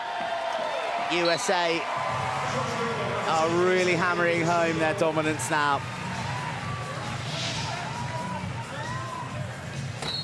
Germany just running out of steam, running out of inspiration. They're loading up the substitute box. They've got Mikhail Volta. He's ready and waiting, so too Florian Bongard. Aoki grabs an arm, so he's off to the penalty box. And we will see the replacement. Herbst and Klipka make way. And Bongard, who is known as Flow Rider amongst the gang, 30-year-old one-point classification player, is on. His motto, Ima Viga, always keep pushing, no matter how hard it gets. Well, he's got 2 minutes to push, 2 minutes to have some impact on a match that is surely lost now for Germany.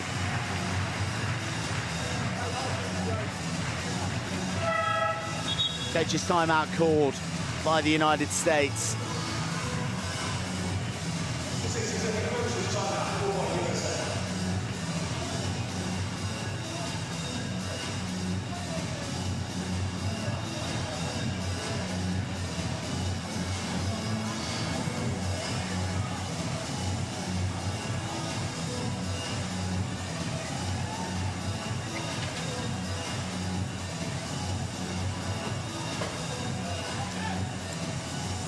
quick toweling down of USA star man.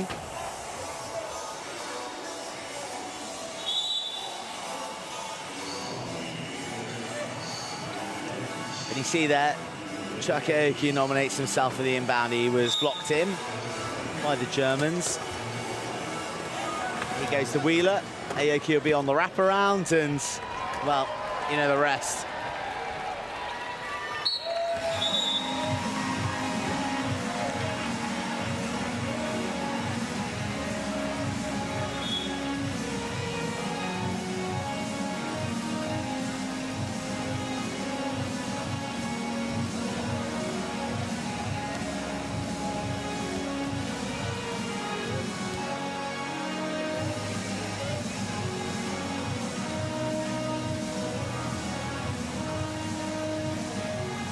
Zabria will take the inbounds.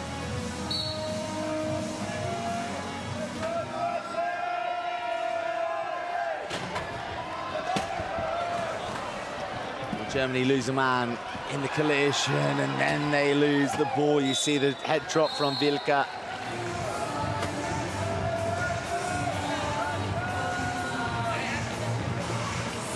It's a bit of a shame for Germany.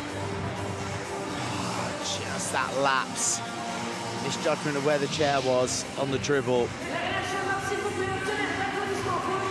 They've been really good value throughout the match, and it's a demonstration of just how quickly the game can get away from you.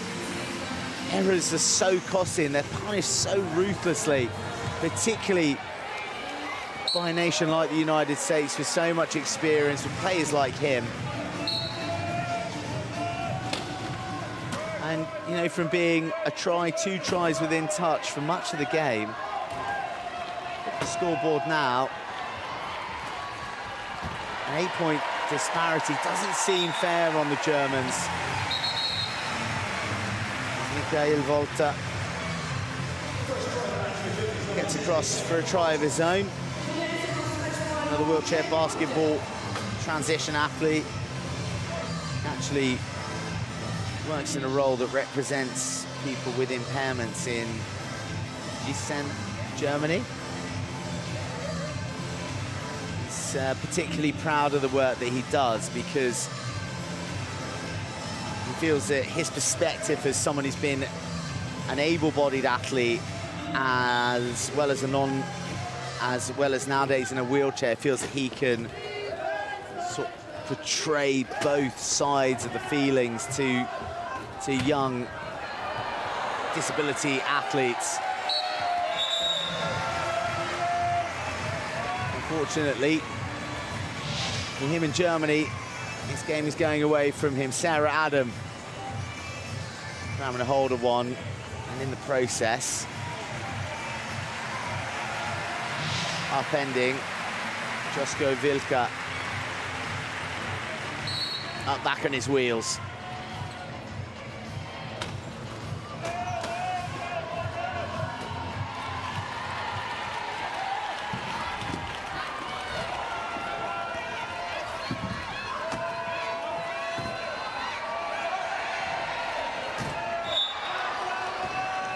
Chakiaki gets his arm in. Comes off him though, so Germany retain possession. 22 on the shot clock. And across the line with 45 and a bit of change to go. So USA should score next, and it should leave Germany with an opportunity to send one home to close out the match. Wheeler racing towards the line and the clock. Doesn't get there with more than 40. We lose a post for the second time. USA have got this one, but can Germany finish with a flourish?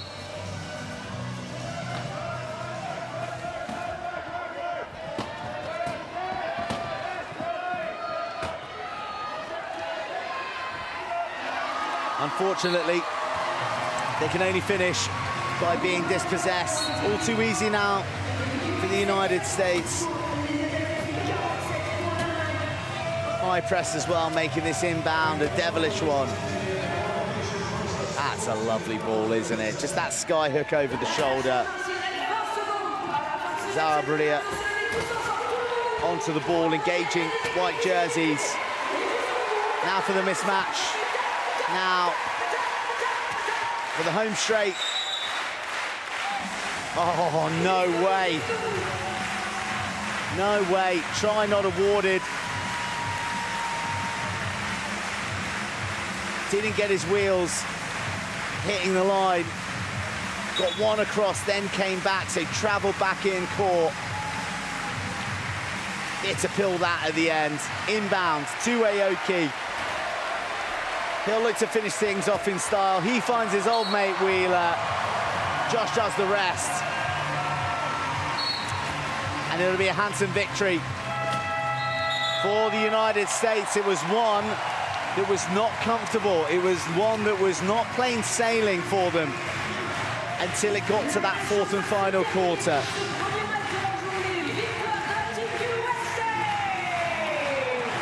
Josh Wheeler, 360. Spinning decks, scoring tries.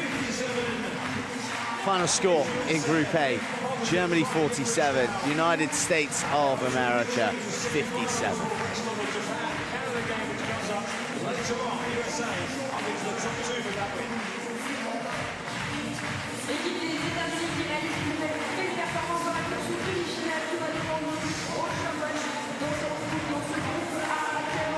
Well, valiant stuff from Germany, who in being here at these Paralympic Games are creating history in themselves. Every single member of the German team is making their Paralympic debut. It's been 16 years since they've dined at the top table of international wheelchair rugby, and they've come up against one of the best nations to ever do it, the reigning world and Paralympic silver medalists. And they went wheel to wheel for much of that match until things got away from them in that fourth quarter. But USA, worthy winners, and Team USA getting the job done.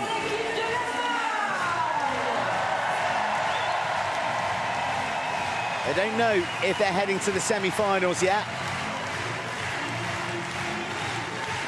but they've done all that they can in the group stage.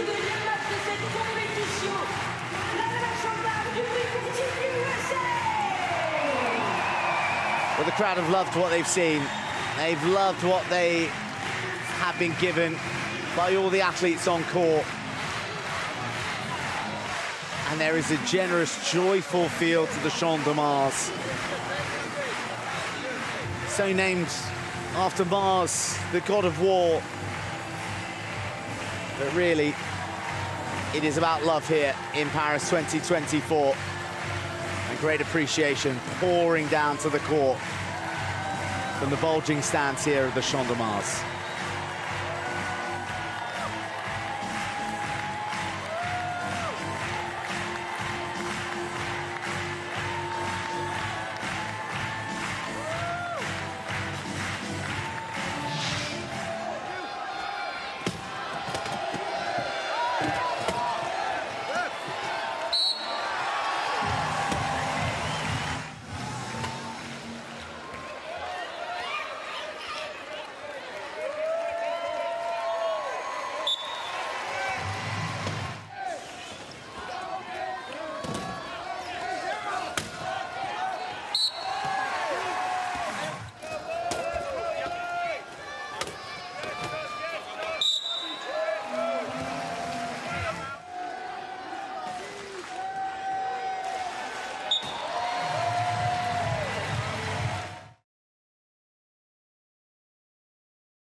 Well, this is the final shakedown. You see there the turnovers critical for USA in terms of that victory. Steals, pretty level pegging, and so too the discipline. But ultimately, it's the USA who triumph over Germany 57-47. And that's what the table looks like. Japan, top of the log, 2 from 2. United States, they've done all they can from their 3 matches with 2 wins, sat in second position. They will wait anxiously to see what happens between Canada and Japan. Theoretically, 3 teams could finish on 4 points, and then it goes down to tries scored. It's all in the balance here at Paris 2024.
Et maintenant, s'il vous plaît, je veux entendre tout le monde taper dans les mains pour accueillir chaleureusement l'équipe de l'Australie.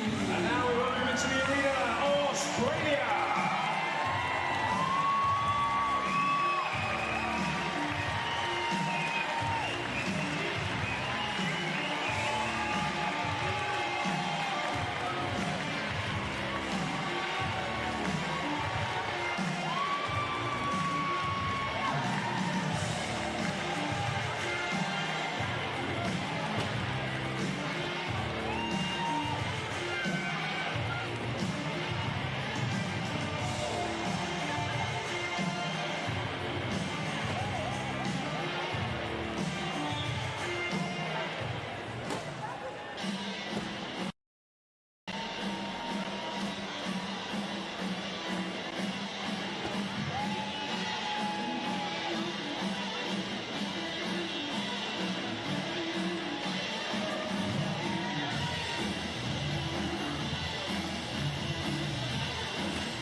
Champ de Mars, on va vous donner quelques infos pour ce match, évidemment, entre l'équipe du Danemark et l'équipe de l'Australie. Pour commencer, l'équipe du Danemark qui a perdu ses deux premiers matchs. C'était contre l'équipe de France et contre la Grande-Bretagne. Je vais vous demander quand même de garder un œil attentif sur deux joueurs.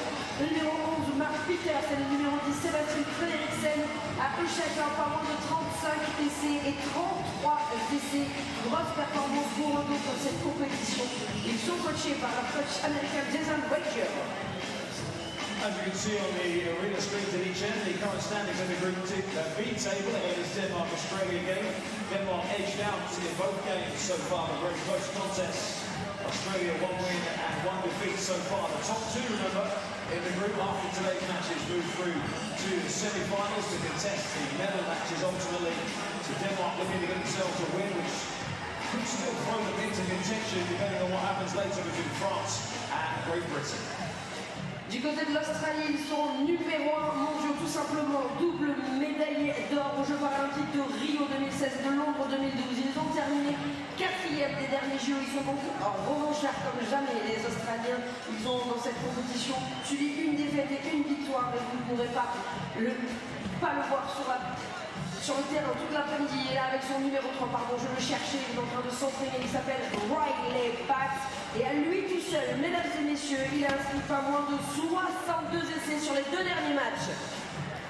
And for Australia, well, a win, as you can see from the table, will take them up to 4 points. They then look for a favour for their old friends Great Britain later on in beating France, which will help Australia progress through to the semi-finals. But it's all on the win for Australia after they were edged out by Great Britain and followed up with a win over France last night by 2 tries. Riley back so far, 62 tries for them. Key figure with his partnership with the captain Chris Bond.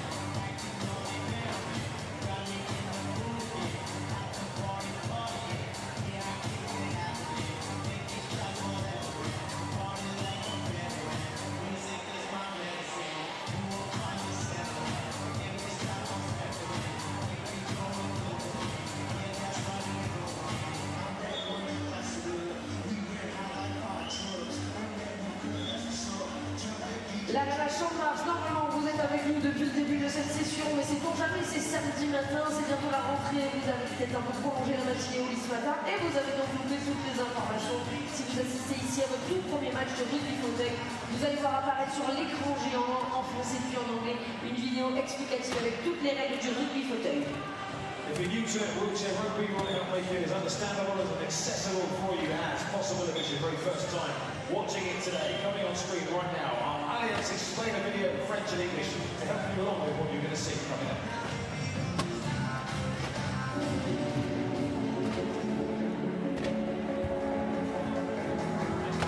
Le rugby fauteuil est un sport de contact qui combine du rugby, du basketball et du handball.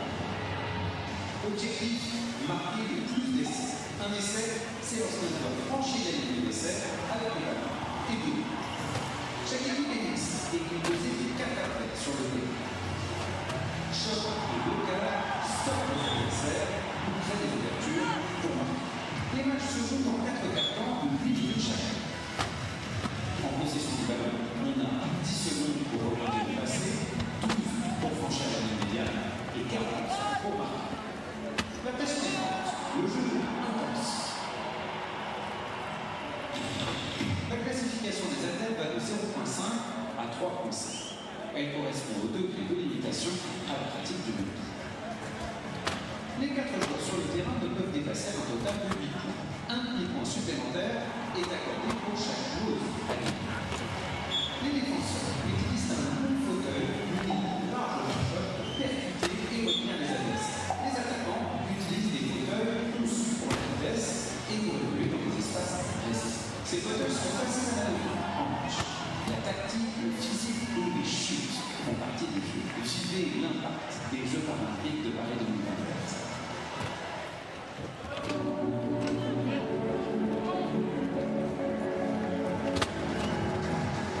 Is a full contact sport that combines elements of rugby, basketball, and handball. Teams compete to score the most tries. A try is scored when a player with a ball crosses the try line with 2 wheels. Each wheel can have 4 mixed-gender players on the court at any one time. Hitting and blocking are used to stop opponents or create openings for us to score. Matches are played in 4 quarters, 8 minutes each. Once we get possession of the ball, we have 10 seconds to bounce or pass, 12 seconds to get to the other half, and 40 seconds to score. The pressure is on, adding excitement to the game. Athletes are allocated a sport class based on a point score ranging from 0.5 to 3.5. These are given based on the degree of activity limitations on our ability to play rugby. The 4 players on the court cannot exceed a total of 8 points. An additional half point is allowed for each female player on the court. Defensive players use a long wheelchair and have a wider ball designed to strike and hold opponents, while attacking players use wheelchairs designed for speed and agility to maneuver through tight spaces. Tactics, physicality, and the tumbles are all part of the game. Watch us compete at the Paris 2024 Paralympic Games.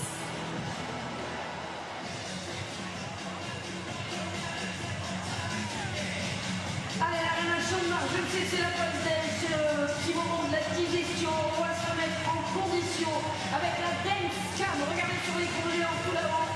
Si vous voyez apparaître, ça voudrait dire que ce sera à vous de bouger à ce moment-là. Avec la team Danemark. If you see yourself on the screen, our dance cam making its way around the arena. Even if you're busy having a chat or eating your lunch, make time to dance. Look at that, phone in one hand, lunch in the other, but still dance.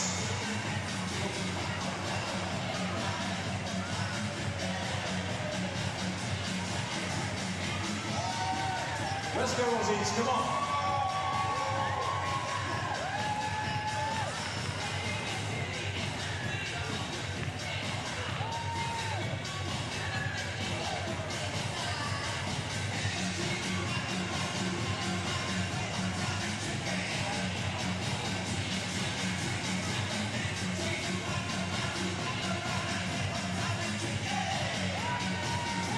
Aussies, you're on.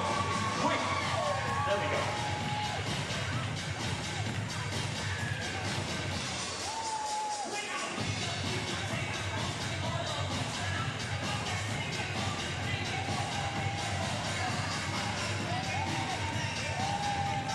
Nice moves all round. Keep that energy going when the players emerge very shortly.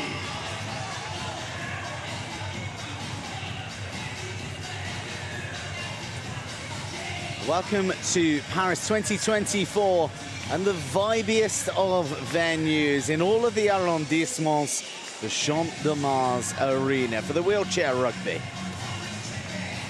Denmark are up against Australia in the final matchup of Group B, and it really is must win for both these nations should they continue to have realistic dreams of a semi-final. Paulina Schmidt and Kevin Bowie, a Pole and a Canadian, are at the helm in terms of officiating. And this is how Pool B stands at the moment, with Great Britain undefeated at the top. France snug in second, but only by virtue of that try difference. Australia upset the hosts Apple Carts last night, whilst Denmark hunt for their first win of Paris 2024. Here they come, Denmark.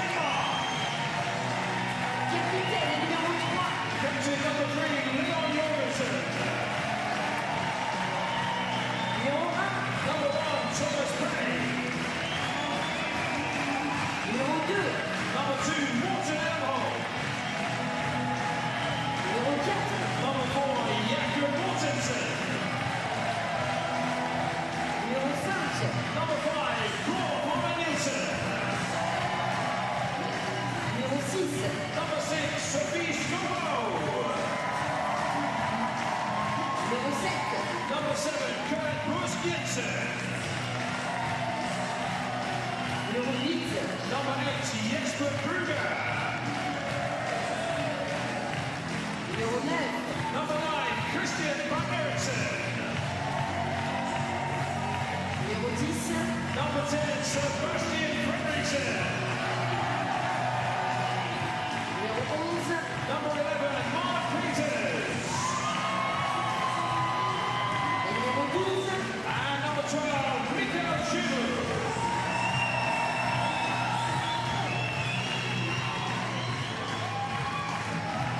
Well, here they are, the Danes.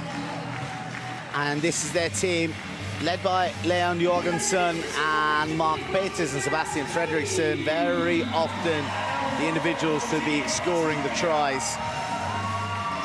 And led by former USA great Jason Regier, a man who featured at 3 Paralympics as a player. That's how tight this ball is. Great Britain and France only a couple of points in those losses, and if they can cut out the errors, Denmark are a match for any nation, including the reigning world champions Australia.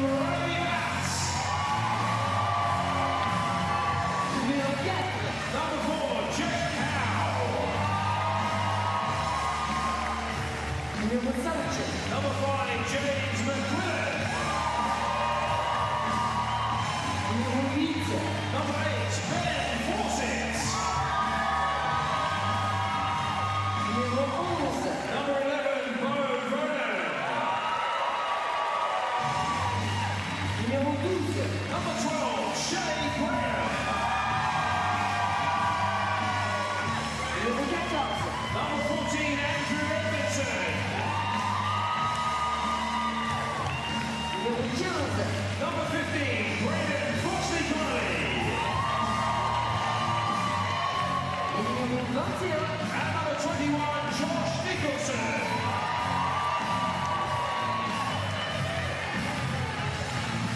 Australia out on court, and the greats of the game. Chris Bond is their captain. Riley Batt is his other high classification legend alongside him in his 6th Paralympic Games, and Brad Duberly right there is the head coach, the man from Kurri Kurri in New South Wales. He's been at the helm for over 15 years. They were soundly beaten by Great Britain in their opener, but they really brought the noise against France. And they're in contention now for a semi-final here today. Please stand for the national anthem of Denmark.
Et maintenant, merci de rester debout si vous le pouvez pour l'hymne national de l'Australie.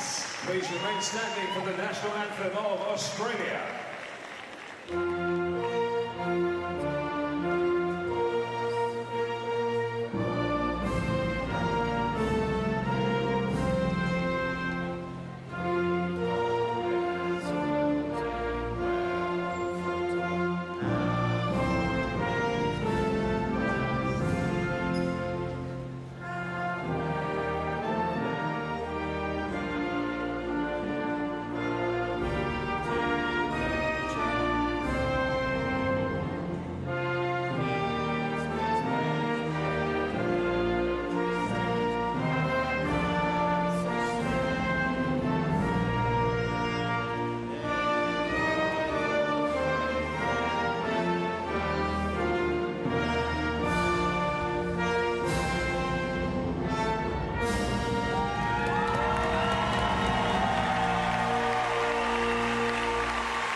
The stage is set for the final encounter between the teams, Australia and Denmark, in Pool B.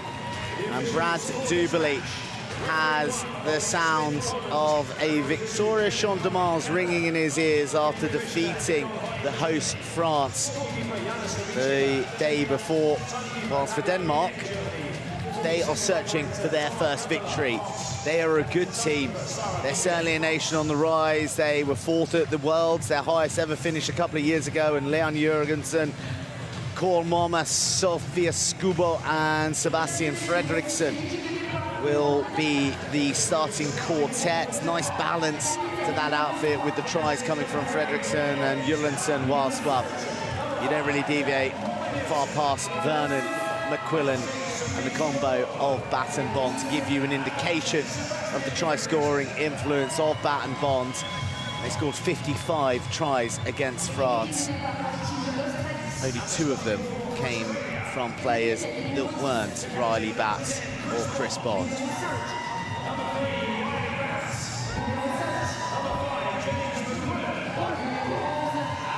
For Denmark, there is a lot of hope here.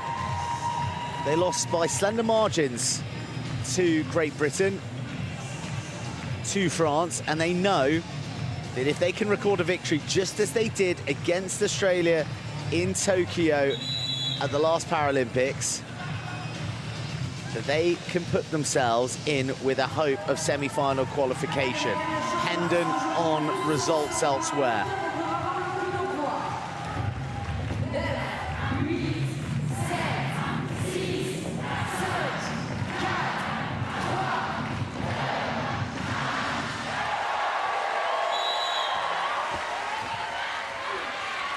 Australia win the tip-off and they take the first possession and into the lap of Riley Bat.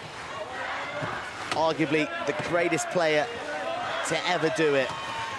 He's been at the top of the game for 20 years now, with 6 Paralympic Games, having made his debut in Athens, aged just 15 years old. Quite remarkable, but as you can see, from the patchwork on his shoulders, he's somewhat taped together these days. By his own admission, this will be his last Paralympic Games. He has felt pain going to training. Every day, he rallies himself to pull on green and gold and plant a bit of a risque shot there behind the axle. Certainly a foul, and wonder if that's a flagrant one. Spinning foul. Contact is encouraged, contact is relished in wheelchair rugby, but not when you hit behind the axle.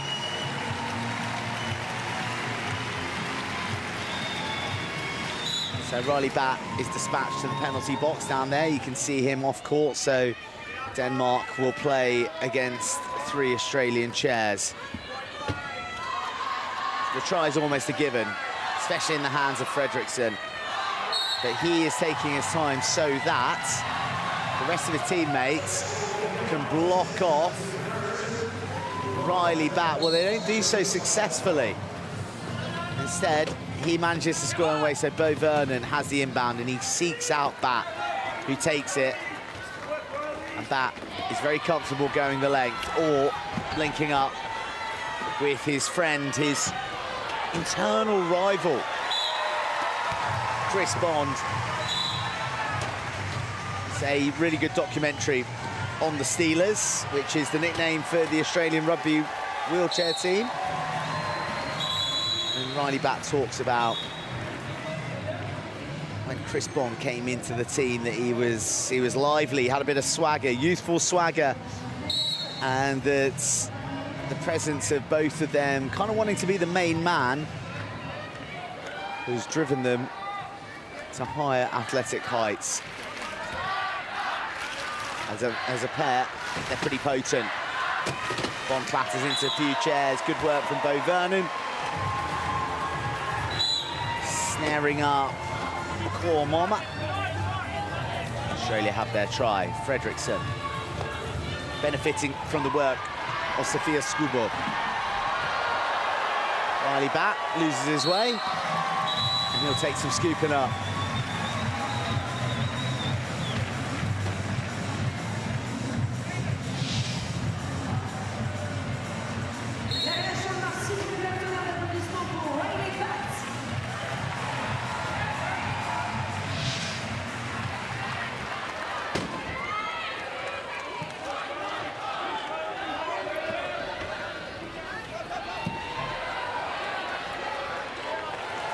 Back to Bonds. Usual deets. Australia retake the lead.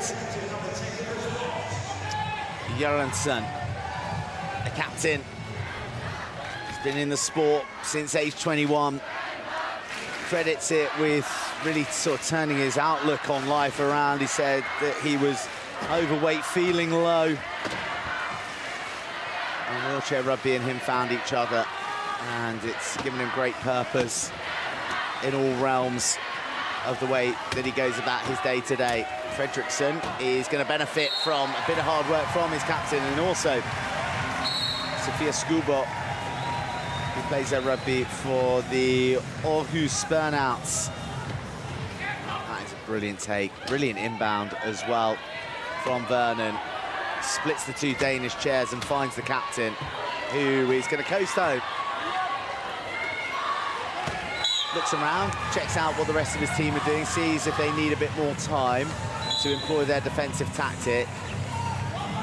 We're under the watchful gaze of one of the great French generals, Joseph Joffre,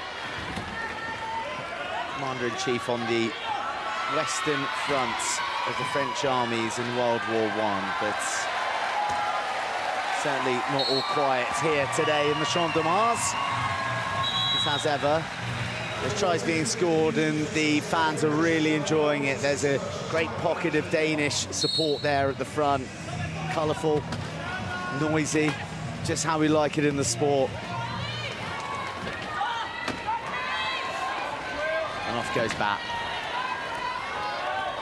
Enjoy these days of Riley Bat and Aussie colours at the Paralympics, because we're not going to get any more after this one.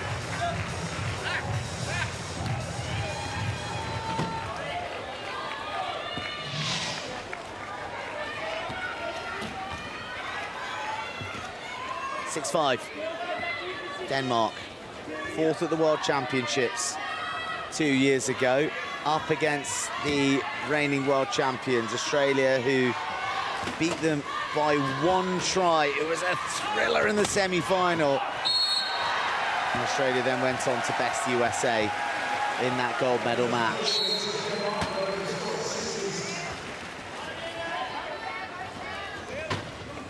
The history that really sings out is what happened between these two in Tokyo. Australia came into that reigning Paralympic champions, team to beat, fated existence in the sport, and Denmark were at their very first ever Paralympics.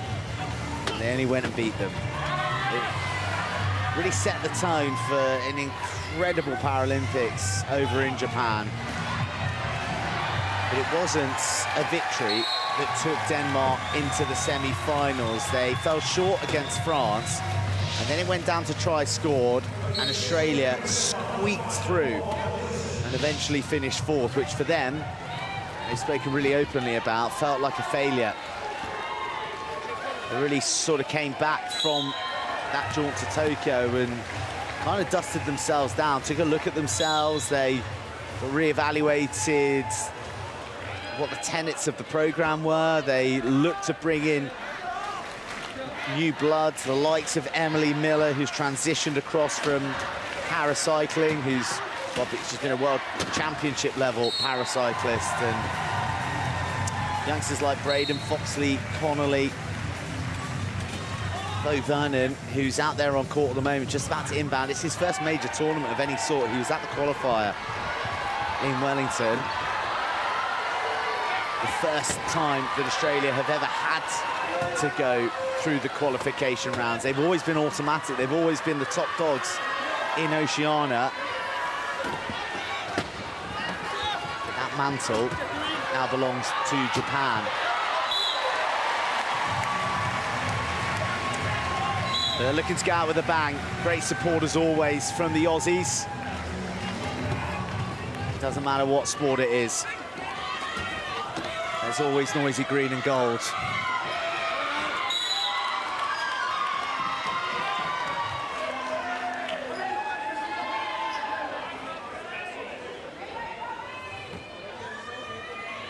Jason Regier, who tasted gold, silver and bronze in his time as a player with the USA.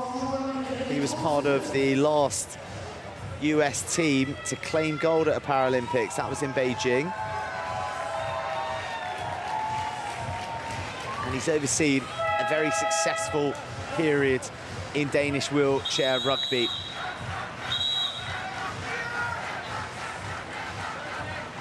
If you listen to interviews with Mark Peters, he talks about the progression of the sport in Denmark.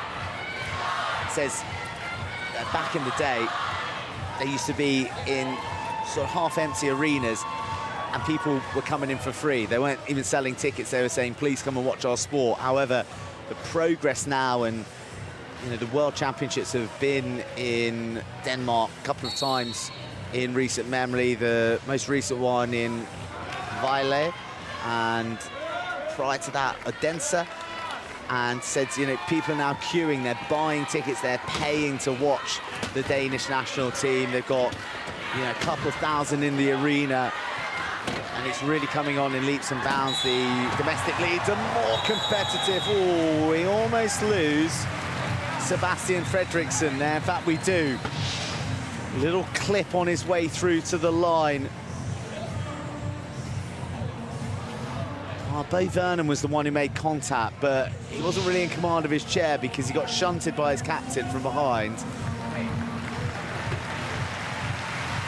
So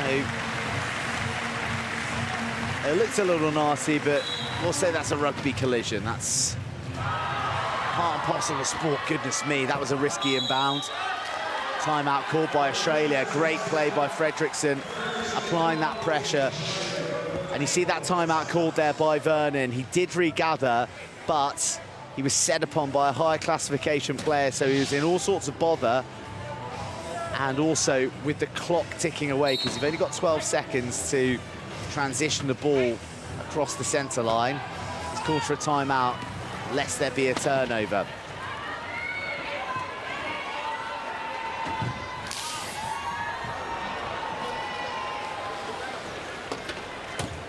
That's one of the wonderful sounds of wheelchair rugby. That is air puncturing out of a tyre because someone's worn a heavy one.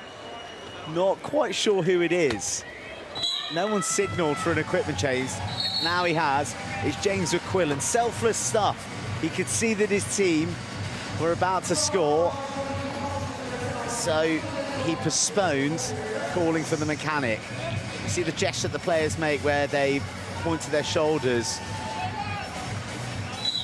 and that calls on the mechanic, who has 60 seconds to make the change. It sort of gives us a bit of respite in the game, and not at the cost of a timeout. There, Jørgensen. Bit of steel in those wheels from the Danish captain.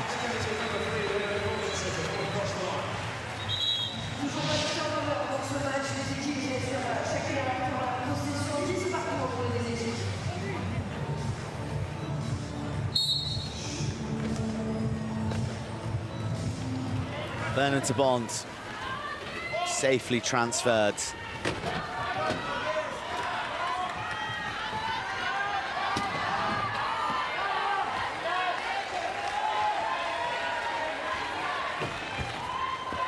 So Riley Batt has taken the ball there, and then he's cruised further back because he wants to take a bit of time out of the clock. This is the golden period. This is the 2-minute mark that you will see the tacticians working their grey matter out there on the court. It's one of the big tactical designs of any team that plays wheelchair rugby, is to be the last team to score before the end of the period. because depending on what way the possession goes, well, irrespective of what way the possession is, actually, at the start of the next period, you want to be the last one to score, don't you? It's simple maths. But that can only really be fashioned by manipulating the clock, because you have 40 seconds possession. So, as you can see here, Australia are taking their time. They're obviously plotting the manner in which they're going to strike. But the timing is all important. Bond goes in. McQuillan looks for lock-up for Moma. Riley Batt gets into the key, then uses his strength to slam down the Angers, and he manages to keep Fredriksson from knocking him out. And 106, pretty much bang on the money. 105 would have been perfection, but we'll take a 106. Now, Denmark, they might target 55 seconds.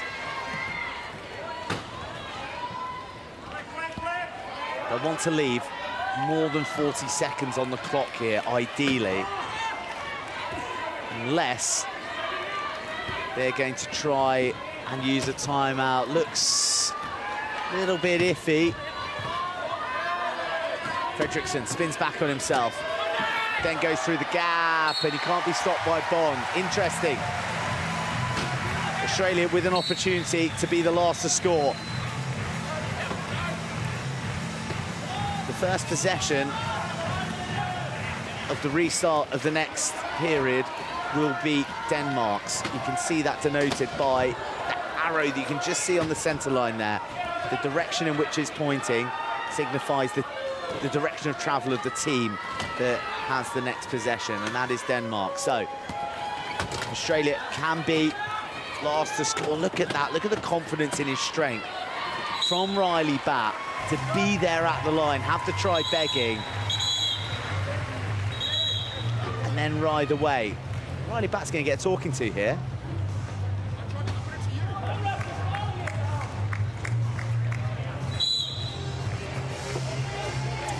Being asked to take a less direct route out of the key, I think. A nuanced law, that. Fredriksson gassing to the line, oh yeah! Well, it's not going to be credited to him. It's going to be a penalty try because it's a spinning challenge. But oh, look at those Danish faces. They're loving it. Last try of the period for the Danes in white. Super Sebi Fredriksson. Supersonic Sebastian Fredriksson.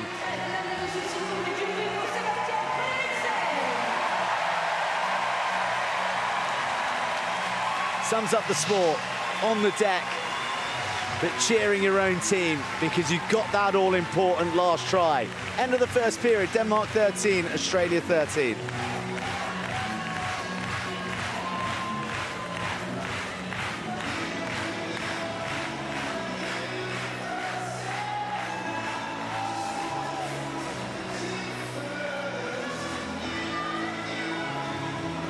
Nice little period, that. Very enjoyable. 3 penalties against Australia. The discipline, that's something to look at.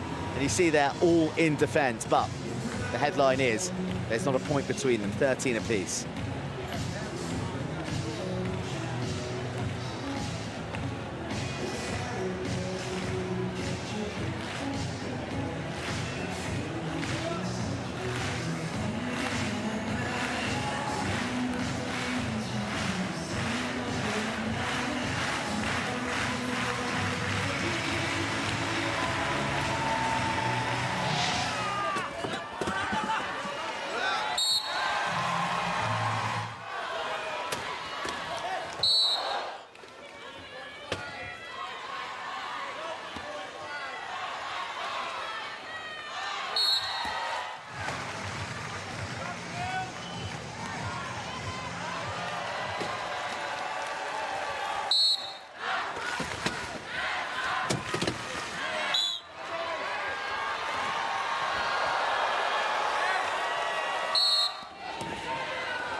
Group B action of the wheelchair rugby at Paris 2024. We're one period through, and Denmark and Australia can't be split with 13 tries apiece.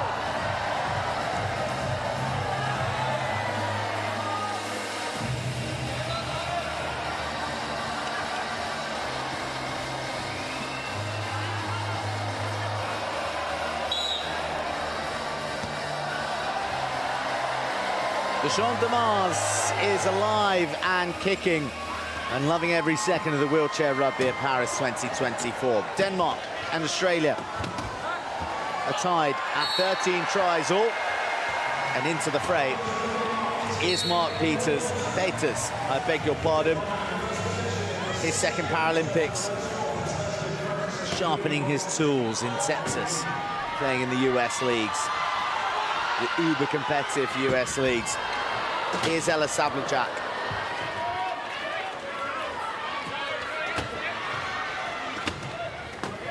Edmondson, try against France in the second match for Australia. One of only two other players to score in that match who weren't Riley Batt or Chris Bond. Peters, all power, all pace, all utter belief in what he can accomplish. There is a nice blend and a nice variety with which the Danish side set up. We saw their starting four of Leon Jørgensen, Kåre Mormap, Sebastian Frederiksen, and Sofia Skubo. Now we're seeing a different shape. Jesper Krua, Peters on. Frederiksen's still there. He's always sort of that zippy glue that binds the team together with his pace.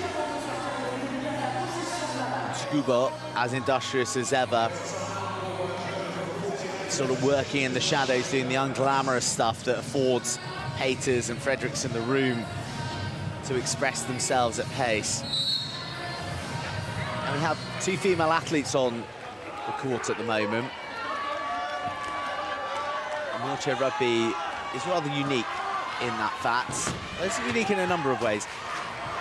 It's a mixed gender sport, and you can see the values that are on the back of the chairs of the athletes. Now these aren't sort of jersey numbers, they're nothing to do with the chair. This is classification based on the functionality of the athlete with quadriplegia. So the higher the number, the more functional you are. So Frederiksen down there, you can see a 3.5 on the back of his chair, same to Peters, and that means that they are high functioning. They're the highest in the sport.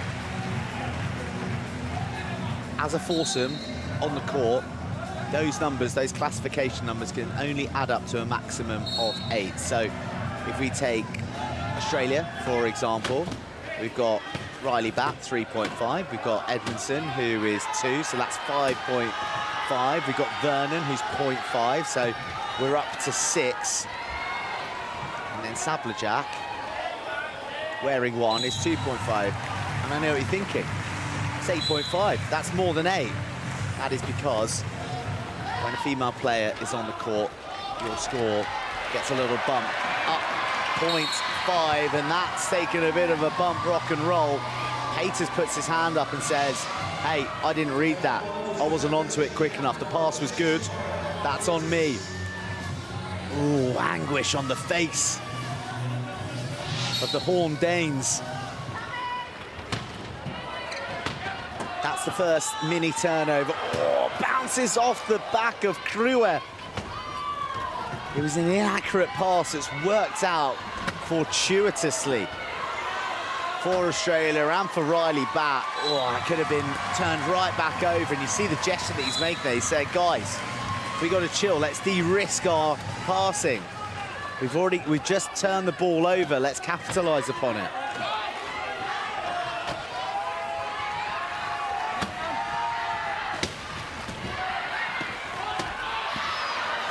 Beautiful ball. How good is that?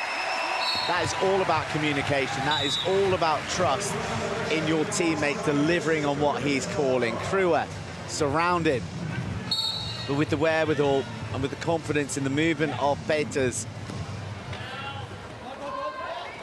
to just drift one over his head. The no look into the path of the try scorer. 17-all.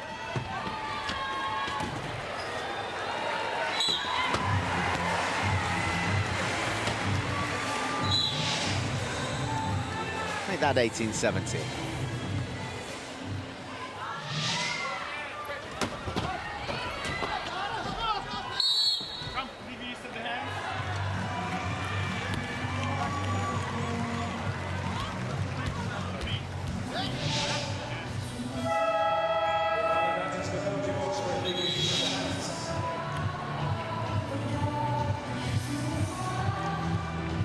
Riley Bat takes a visit to the penalty box again. 4 penalties, no indiscretions from the Danes thus far. So Riley Bat is there in the box. He has to be there for 60 seconds or until the opposition score a try, whatever comes first. Now you can see Australia are defending with 3. It is an inevitability, pretty much, that Denmark will score. It is how they score, when they score, and what their strategy is around Riley Bat now. So look, they try and block him in, and they do so successfully. So he has to nominate himself for the inbound. This isn't something that Riley Bat does out of will. He's usually the recipient. Oh, goodness me, goes to Bo Vernon, gets it back, and then really flirts with that far touchline, keeps his wheels in, and, well, when you're Riley Bat, a sticky situation doesn't feel that sticky. Makes light work of the inbounding conundrum. On Peters, bounces, he dribbles, skates round the fringes, and then blasts through. Both Bond and Ben force it from Backersmarsh, Victoria. Plays his rugby, his footy for Box Hill Wheelchair Rugby Football Club. Picked up the game in 2010. Drawn to the game by the community aspect. I think that's why everyone is drawn to sport, isn't it? Initially, it's that camaraderie, it's the togetherness, it's going on the journey. But you hear it time and time again, and particularly with this Australian outfit, there's huge emphasis on culture, huge emphasis on connection and being together, and what they get from each other as a group of individuals, not just as a group of athletes and would-be winners.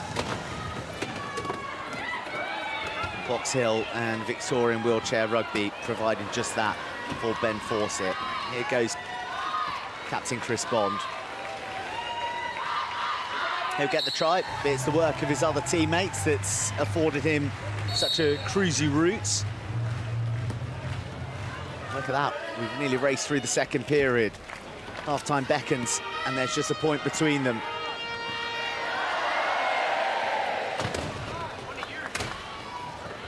Well, you saw there, in all its glory, the work of the low pointers. Cor Momma and Kurt Busk working in tandem, but look at how hard Australia are working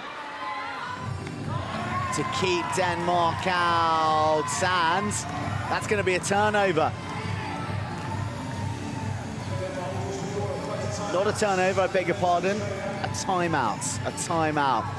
That pressure beginning to build on the Danes, and they're forced into the timeout. That's not one taken by their own volition.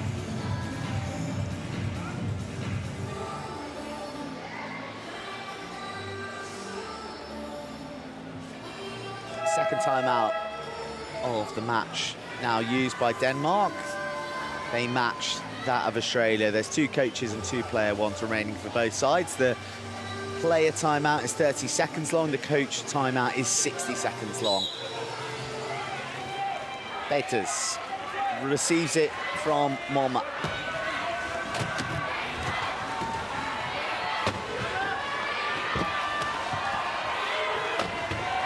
Oh, how about that dribble? Wow. Both came into play maybe a little bit more than it should. Fortunately, for Cor Momma, he was home and hose. he'd hit that before he crossed, then it wouldn't have been a try.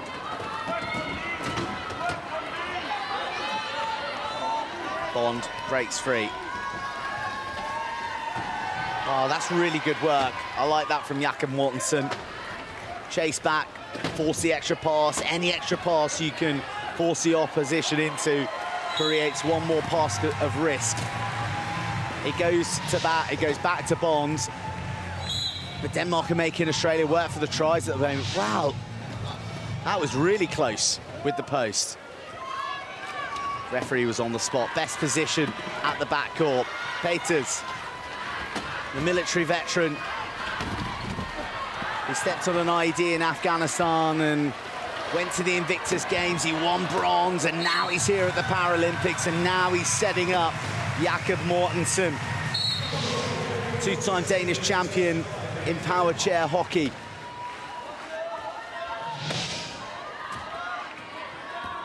But now a double Paralympian, having been to Tokyo as well. Tight affair, 21 points all. Riley Batt across the halfway line, squeezes the pass to Bond. He wasn't ready to score.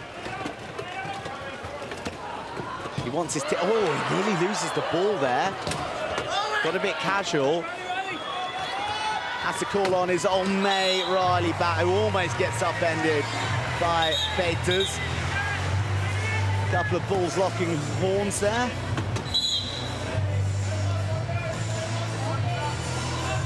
Bit of pressure here on Cormon for the inbound. Might see a timeout while he goes to the pass, and it's brilliantly picking out Mortensen. Dedicated trainer Mortensen. He's on the court up to 20 hours a week. And the fruits of that labour, almost delivering a try before Riley Batt pops up in his rear-view mirror. Not sure Peters has a rear-view mirror. He only travels in one direction. That is straight and that is fast. 22 all, approaching the final 2 minutes of this, well, really quite strategic and quite precise first half. Turnover opportunities have been few and far between. That onto the ball. Looking for a bit of help from Fawcett.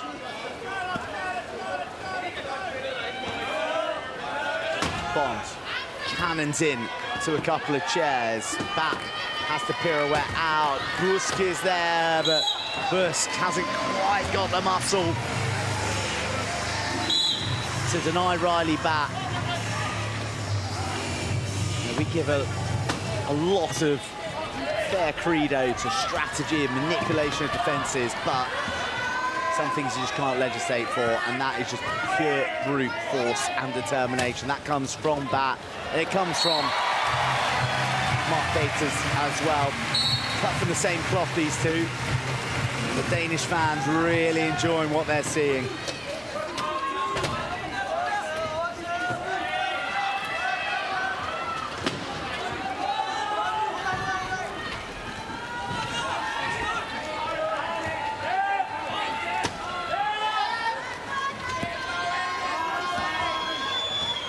Here's Riley Batt looking to manipulate that clock.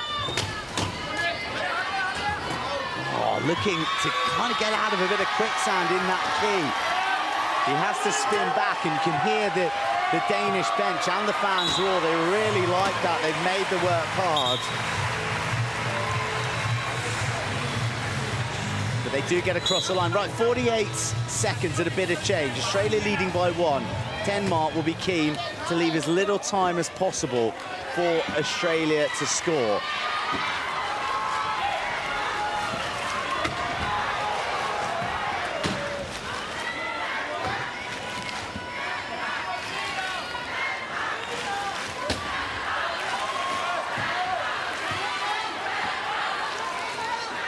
Seconds ticking away. Peters in control.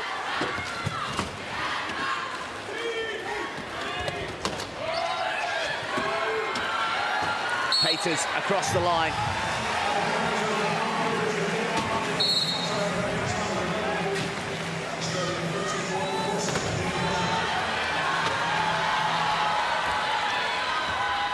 Off goes Chris Bond. Australia are gonna get this last try, are they? There's 5.2 seconds left. Is that sufficient time? Who's out there that want to get it into the hands of Peters? He's the one with the gas. Really long way to go. Not sure he's going to be able to beat the clock. He shakes his head. The time is gone. And so too, an enthralling first half.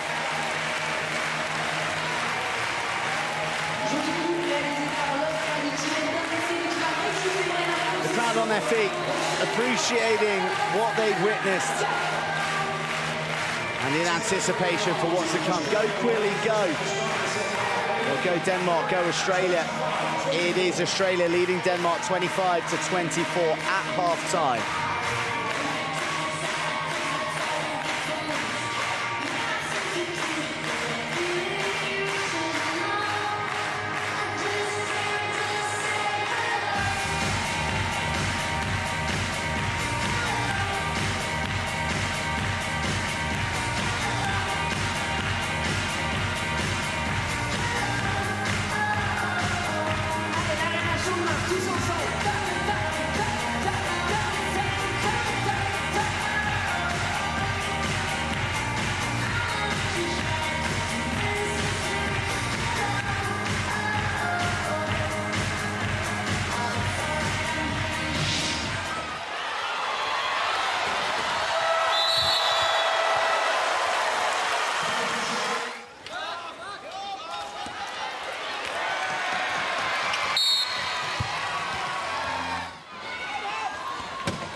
plus grande fan ici à l'arène Chateau.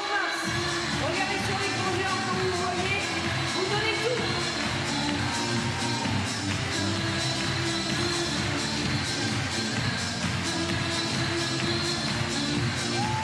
Du début jusqu'à la fin, allez.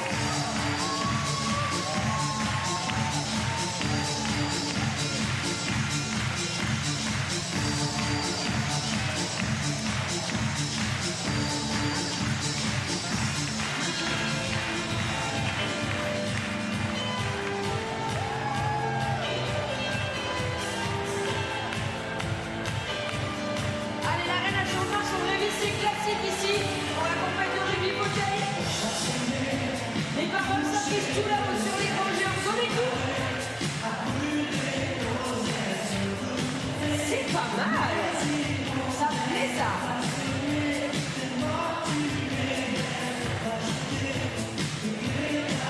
Ah, je vous vois en face, leur cadence c'est pas mal comme ça. Essayez de vous suivre, hein.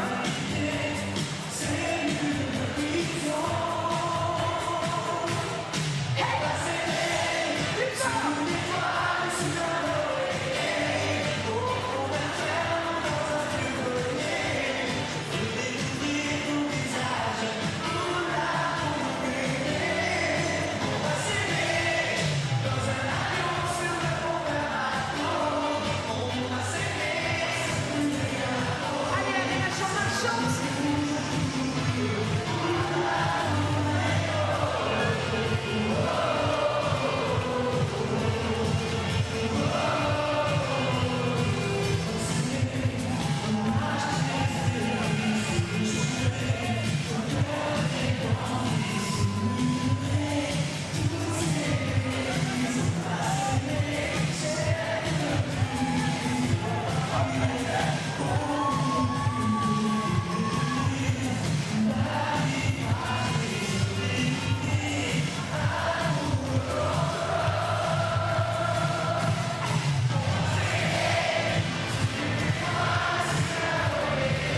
Allez, plus fort, la reine à Chauvin.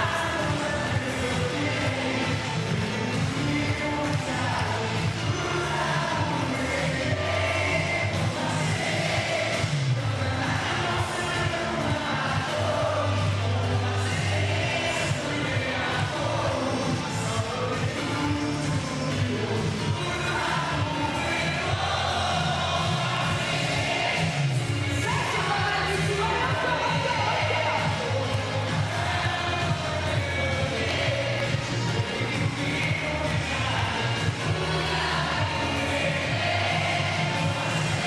encore.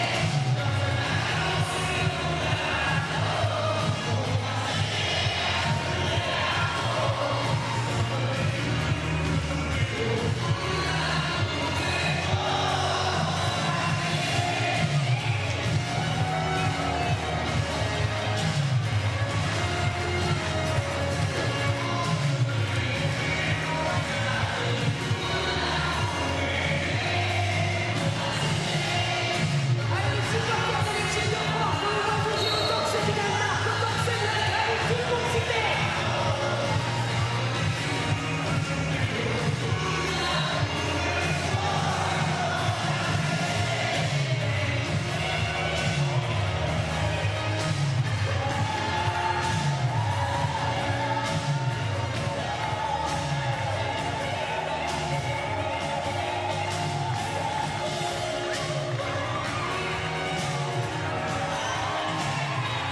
Wheelchair rugby at Paris 2024, the final act of Group B as far as Denmark and Australia are concerned, and it is a tight affair.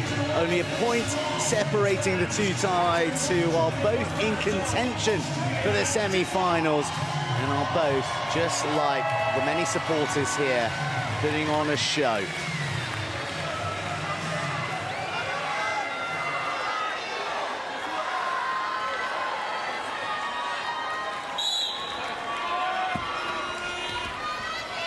Back underway at Paris 2024 for the wheelchair rugby. It's the last act of Pool B as far as Denmark and Australia are concerned. The reigning world champions, Australia, in green and gold. looking to progress to the semi-finals once more at a Paralympic Games. Fourth in Tokyo, looking to lead with a medal here in Paris in this man's last games. Grant Dubely, their coach, steely-eyed as ever.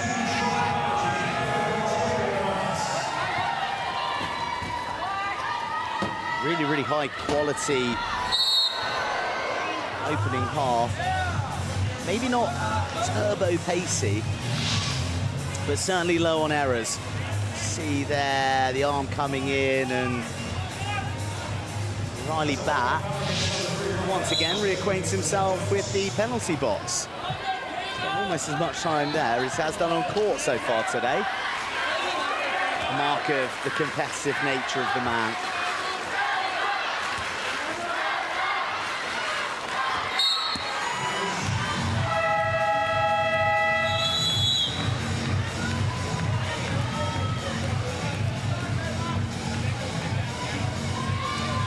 (26-25). Australia getting the last try of that first half, and also with the possession when we restarted the match after the 10-minute break. You see there, coach timeouts. Only one use so far. In fact, both teams have been sparing with their timeouts. Again, that's an expression of how confident they've been, how slick, having been forced into taking those against their will.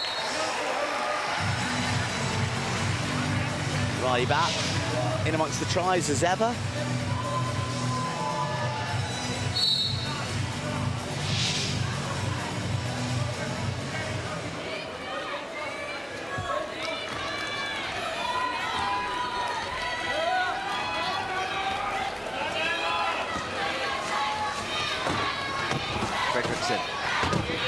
Surveys his options. All the way through, just like Thomas Peck. Doing a bit of good work on Josh Nicholson. Now there's a bit of room. Look here on the left. Well, he goes to Peters, who might just go through the middle. Into the fog of war. And out he comes victorious with a try.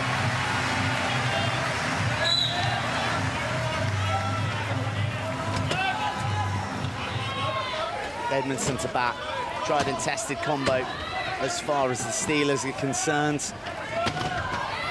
That's really good stuff from Josh Nicholson. Paralympic debut for the 29-year-old out here in Paris. Plays for the Queensland Cyclones. Does Josh Nicholson, nickname Sharkbait, because he once played a shark attack victim in a movie. That's a bit of trivia for you. One of the Aussie lads. And he's the one snapping away at Danish chairs here in Paris. But to no avail, as Sebastian Fredriksson escapes the Aussie jaws, gets across to narrow the gap back to one try.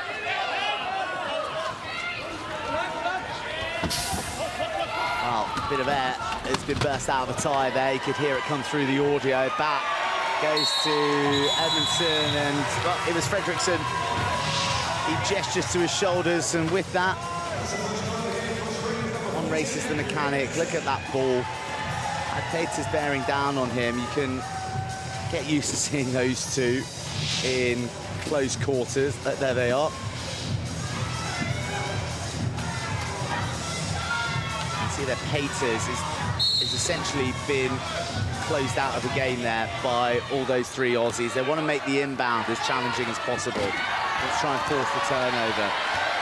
So the strategy is there from Australia is that, well, they didn't even double team, they triple teamed Peters to not make him a viable option. So that narrows things down, it puts pressure on the inbound, and what they hope is that they could force an error from the Danes, latch onto the loose ball.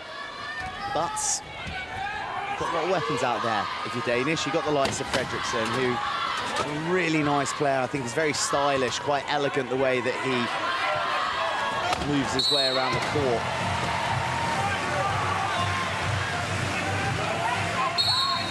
Riley Butt offers a different brand of elegance, shall we say. A bit of mongrel, as they might say, in Australia. Peters barrels in, brilliant intercept. Wow, that was special. So good from Edmondson. And Riley Butt rewards him. Rewards him with a try in his honour.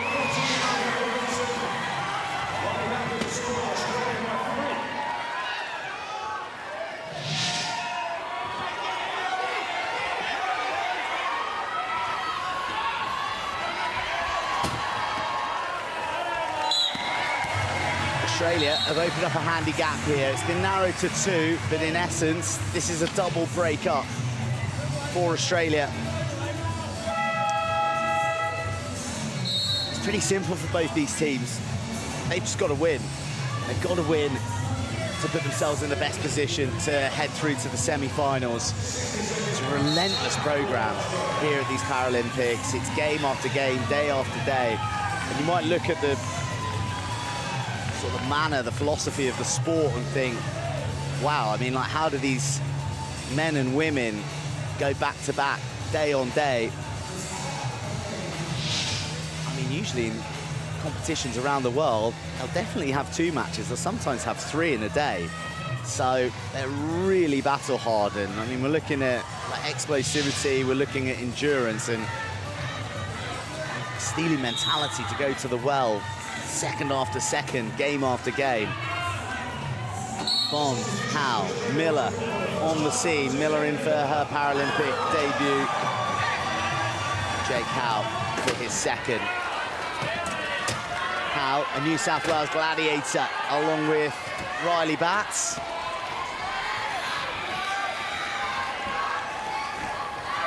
Gladiatorial, certainly one of the words that you would use to describe this sport. And this guy is pretty much ready to lay claim to the wooden sword. That's kind of the levels with which he's revered at in the game, Riley Butt. Long service, and he's been appreciated by the wheelchair rugby coliseums around the world. None more so than here at the Champ de Mars. Problems here for Denmark. Good work from Howe, but determined from Peters. And you see there, Bond has run a flat, I think.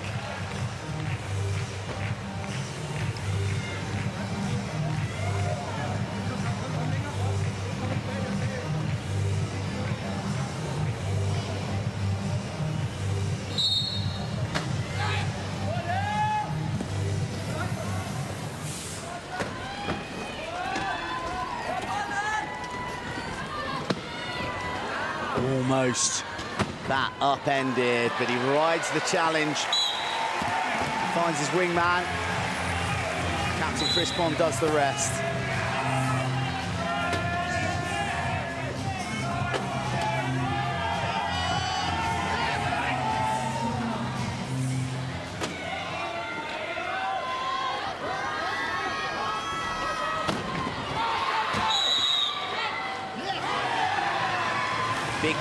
Big call coming the way of Australia. Peters doesn't like it.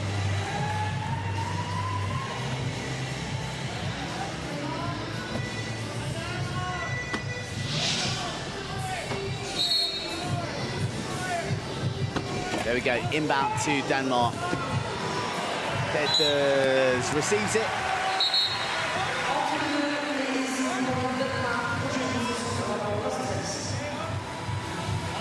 The significance of that is, you might look at it and think, well, Denmark eventuated with the ball, but it was deemed a held ball. Oh, that's a brilliant turnover. Fredriksson, like a thief in the night.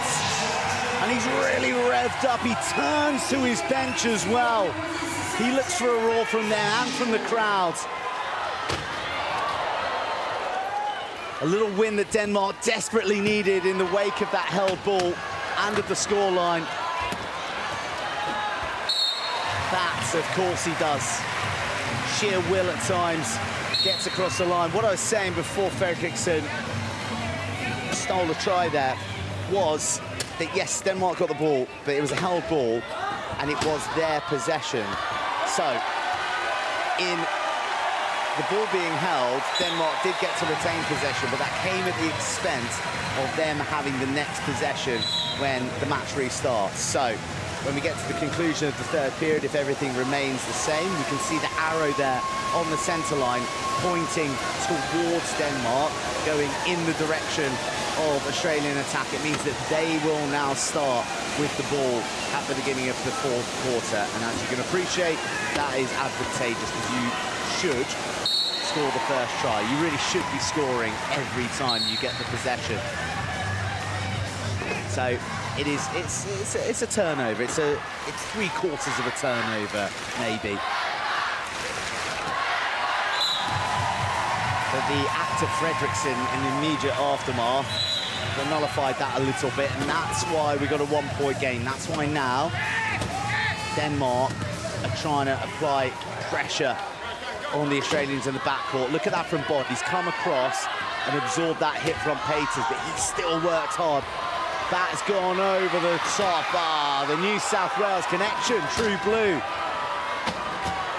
Howe then gets a helping hand from Bat, and is that going to be held? Peters is in there trying to do so. He reverses. But Riley Bat he's just too strong, isn't he? Just when you think you've ensnared the big man, he finds a way to wriggle free, thrash forward, and look, he's knocking on a century's door as far as tries scored in Paris is concerned.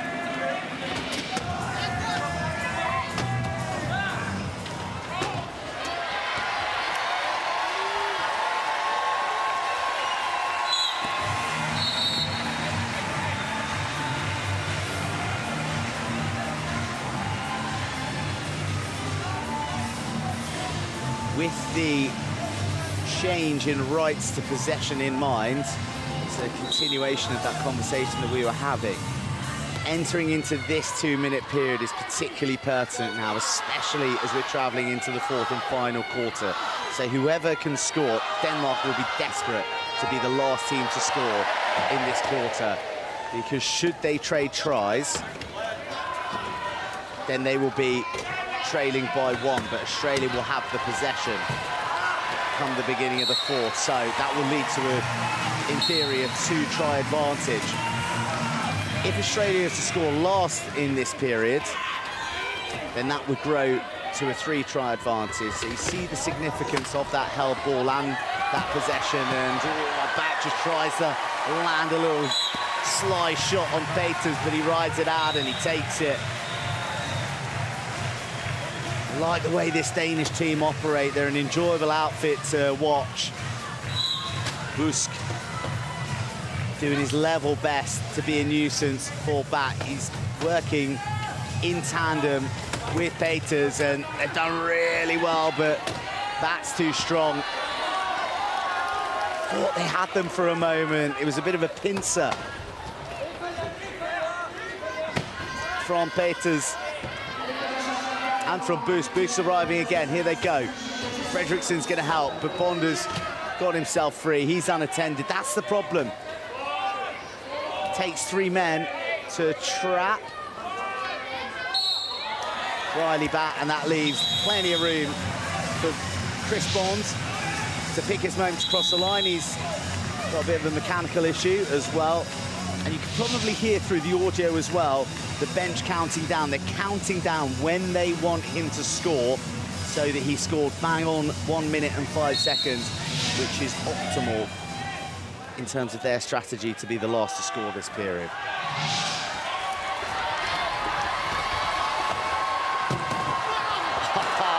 The deftness. Hands as soft as clouds. Just beautiful, all done at high velocity. Fredriksson to Peters.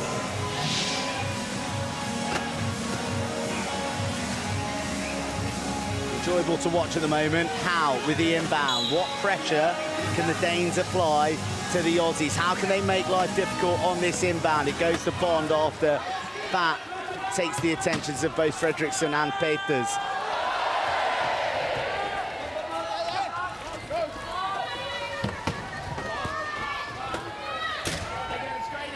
Miller had a bit of a say there in the middle. The woman from Bathurst. But now Australia have their opportunity to pick where to go. Leading by 1.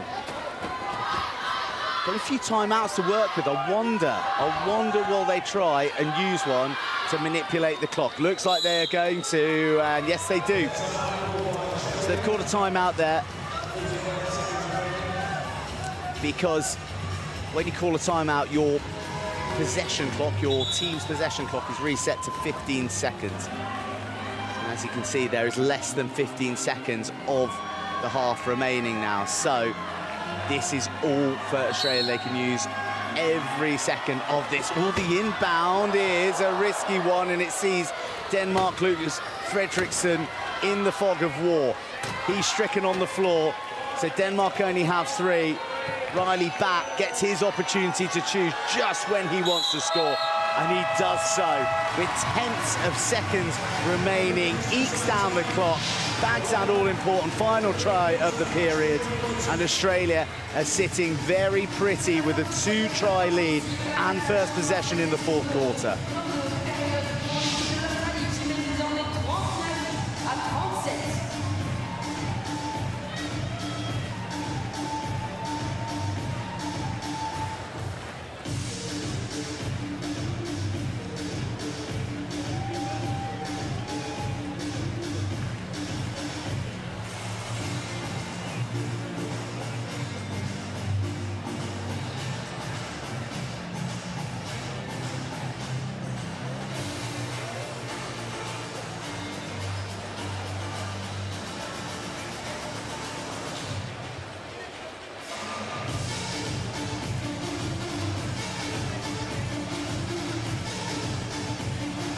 There's the tail of the tape, 39-37.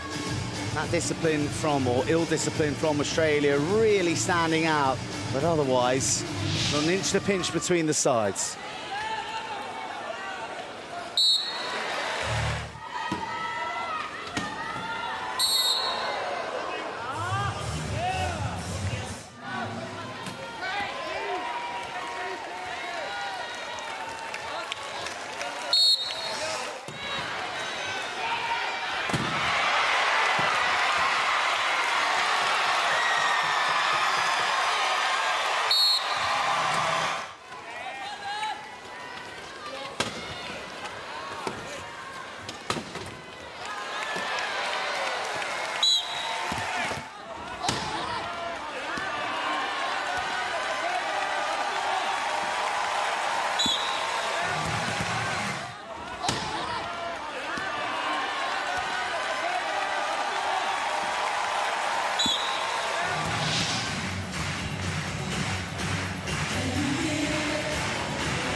Can you feel it? Can you feel it?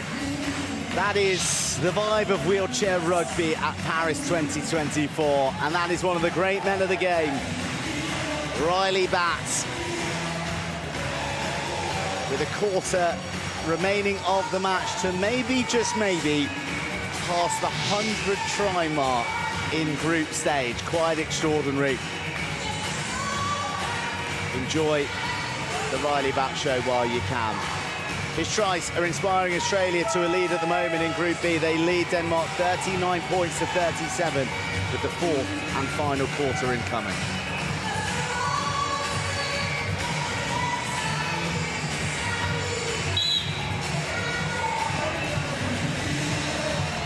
Into the hands of Batt.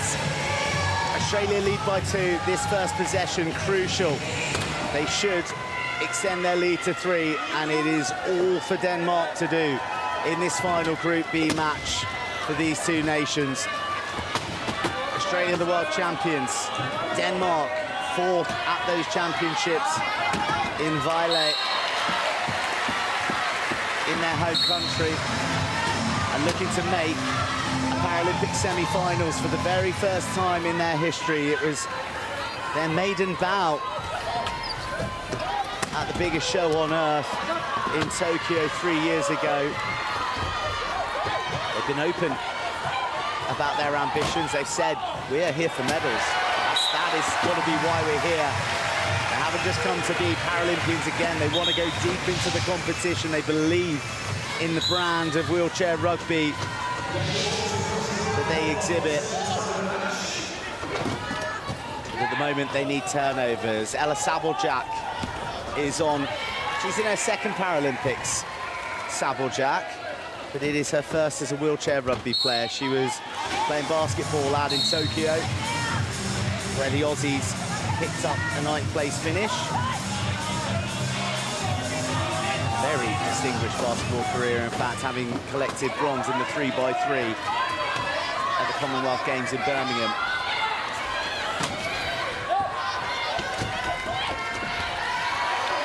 Fredriksson. It's going to be key.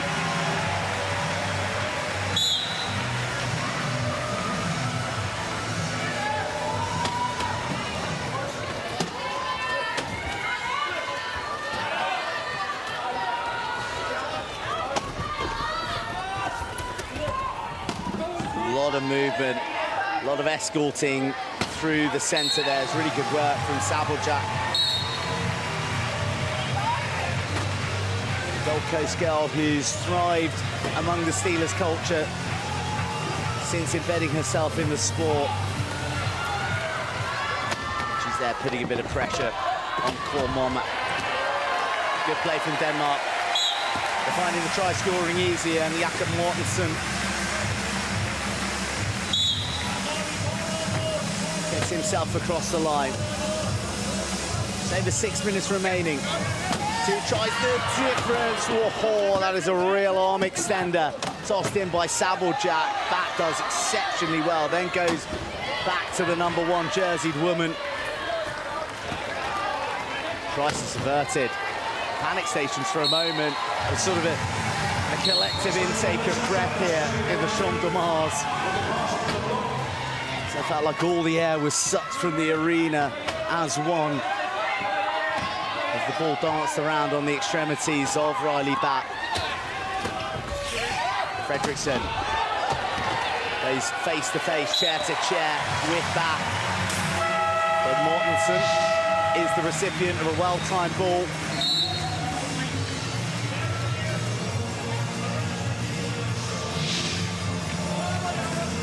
Coach's timeout's been called by Australia.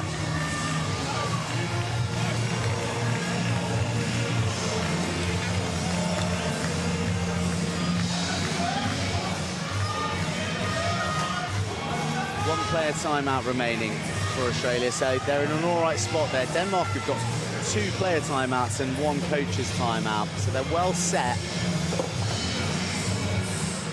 Wonder how can they maximize those, how can they use that to the best of their ability. Well, I mean, that is just utter dominance, isn't it, in terms of the try scoring. We just see the Jekyll and Hyde nature of the 2 styles of attack. Australia's so back dependent. Tries were dished out a little more evenly between him and Bonds against France, but it's the Riley Batt show, isn't it? He likes anything on wheels, Riley Batt. Quad bikes, trucks, you name it. He's got a nice little property out in the hinterland. And he gets out there, leads a very active lifestyle. He's almost a brilliant pickpocket there on Peters. He sort of glided past, didn't he, and looked to have left the ball behind, and then he pounced. Really nice deception. Ooh. And there's maybe another lick of resin away from pinching that one. Yeah, leads an active lifestyle. His shoulders are taped up. He's really conscious about the toll that the sport has taken on his body as a whole. But he's very much a battler. He was raised by his parents to never give up, never shy away from a challenge, just in everything that he ever did. But certainly with an eye out on the future and the rest of his life ahead. That's why he's calling it a day in terms of wheelchair rugby. And while we'll miss him, I think everyone's going to wish him well. He's given an awful lot to not just Australian wheelchair rugby, but to the sport as a whole.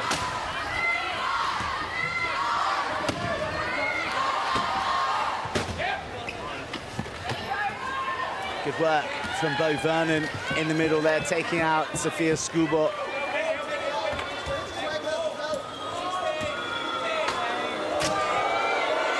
Oh, the crowd never like it, do they? They never like it when you manipulate the clock and you take your time. A bit of restlessness quelled by Chris Bond getting those wheels to the line. High press from Australia. Peters looks left.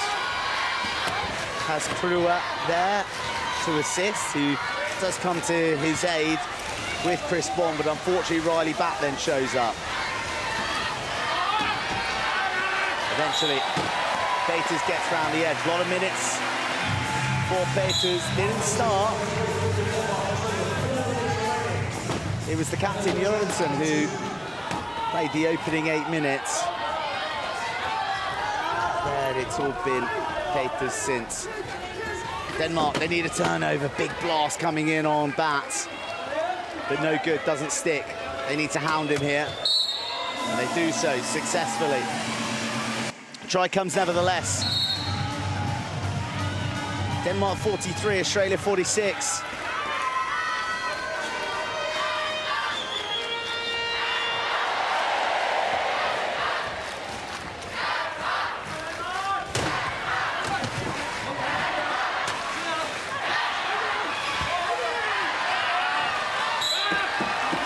Try time for Denmark. Bit of a roar from Peters.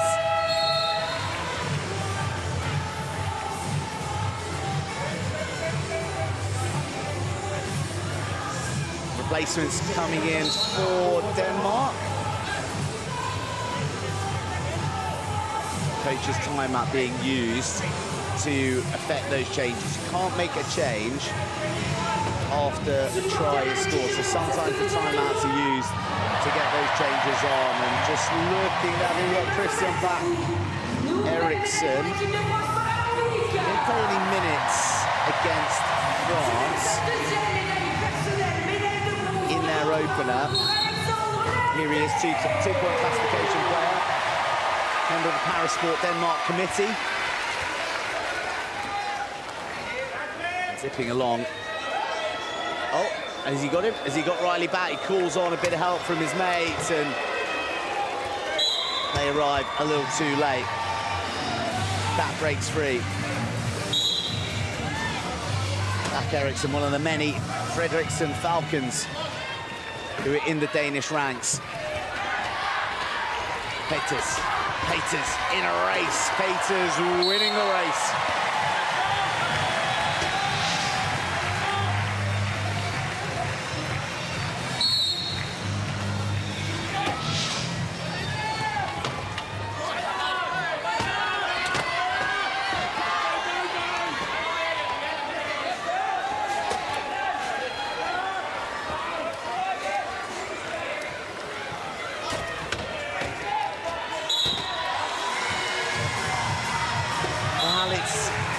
It's a little processional for Australia at the moment. It's 100 tries up for Riley Batt.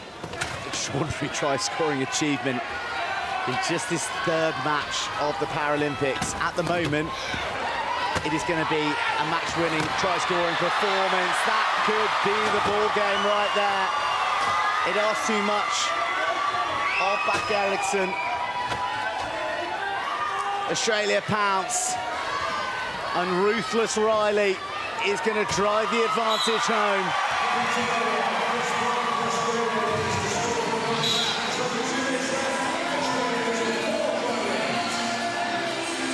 There's the captain who claimed it, but it was his old mucker, Riley Batt, who made it count, and then trying to force the issue